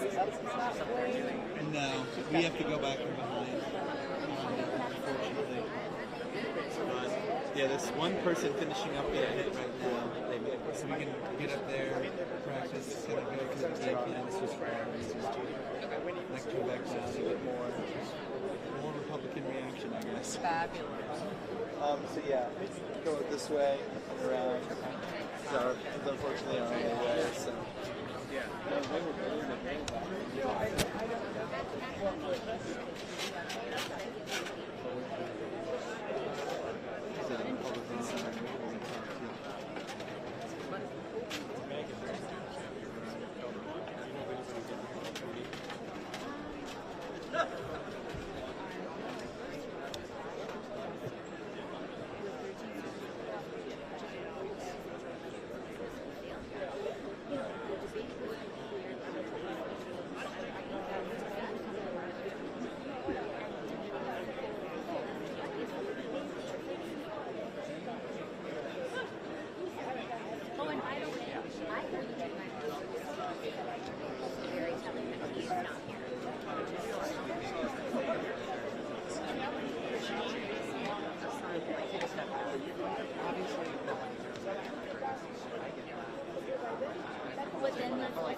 We're going to take a short break. When we come back, Vice President Harris will be.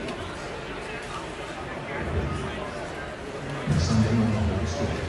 Shotguns and American mortars dive into the debate between constellations, fishing, and shotguns. The story of Harris and Cooper, Sunday at 8, and Novi's discovery shotgun starting Sunday, July 7th. Explore the wild, the Viking world. From the quiet comfort of elegant small ships with no children and no casinos. We actually have reinvented ocean voyages, designing all-inclusive experiences for the thinking person. Viking, voted world's best by both Travel + Leisure and Condé Nast Travel. Learn more at Viking.com.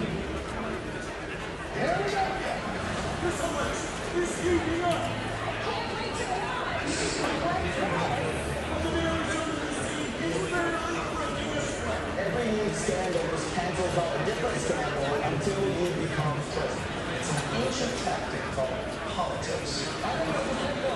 I'll let you get free and equal. Tell how much worse than others.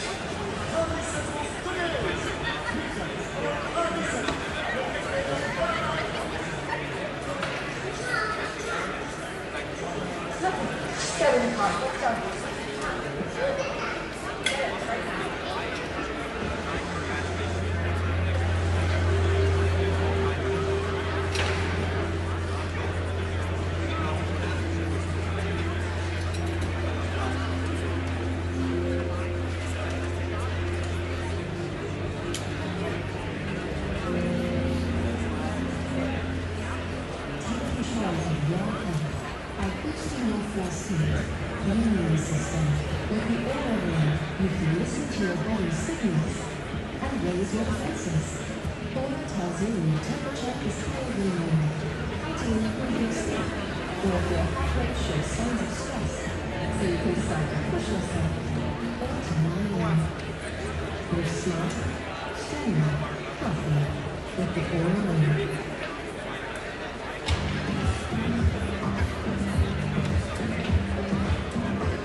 Getting a walking tub for you or someone you love? Now is a great time to take a look at getting a Safe Step walking tub. With Safe Step's standard heated seat and new fast fill faucet, you can enjoy a nice warm bath up to 20% faster. And the convenient touchpad control is right at your fingertips. Each tub comes standard with a dual hydrotherapy system. The 10 water jets can help increase mobility, relieve pain, boost energy, and improve sleep. While the micro-soothe advanced air therapy respiratory system, oxygenates and softens skin. Safe step walking attempts are built to maximize safety, so you can stay in your home and enjoy the comforts of bathing with you. So call now for more information and a free, no obligation consultation. There's never been a better time. That's 1-800-209-8094.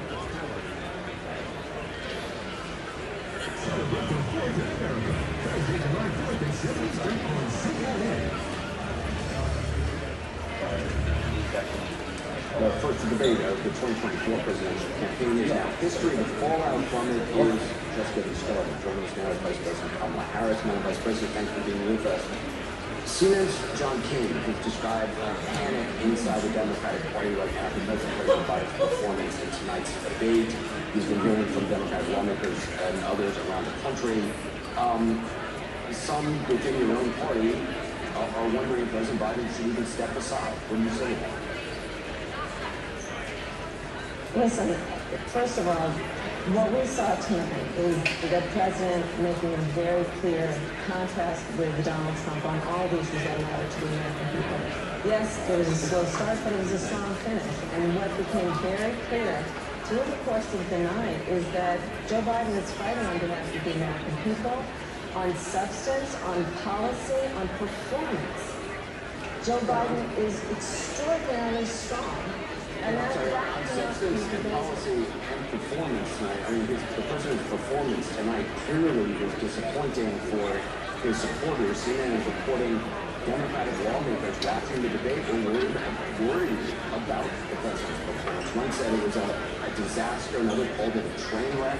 Those are Democrats, especially worried that Biden did not punch back on Trump's lies.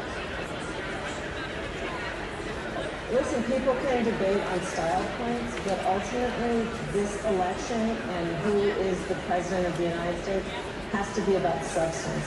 And the contrast is clear. Look at what happened during the course of the debate. Donald Trump lied over and over and over again, as he is wont to do. He would not disavow what happened on January 6th. He would not give a clear answer on whether he would stand by the election results this November. He went back and forth about where he stands on one of the most critical issues of freedom in America, which is the right of a woman to make decisions about their own body. He has been completely ambiguous and all over the place about where he stands on that issue, despite the fact that he hand-selected 3 members of the United States Supreme Court with the intention that they would undo the protections of Roe v. Wade, and that's exactly what they did. And just 3 years ago, we commemorated the 2-year anniversary of Dobbs, wherein women across our country have been denied emergency health care, have suffered miscarriages to the point. But the president of the United States is not able to make that case to Donald Trump on the stage tonight. I mean, we debated against then Vice President Vice President Biden 4 years ago, and he was a very different person on the stage 4 years ago when you debated him. You must. I mean, that's certainly true, is it not? Anderson, the point has to be performance in terms of what a president does. A president who is fighting insurrection against the Capitol. I got the point that you're making about a 1.5-hour debate tonight. I'm talking about 3.5 years of performance in work that has been historic.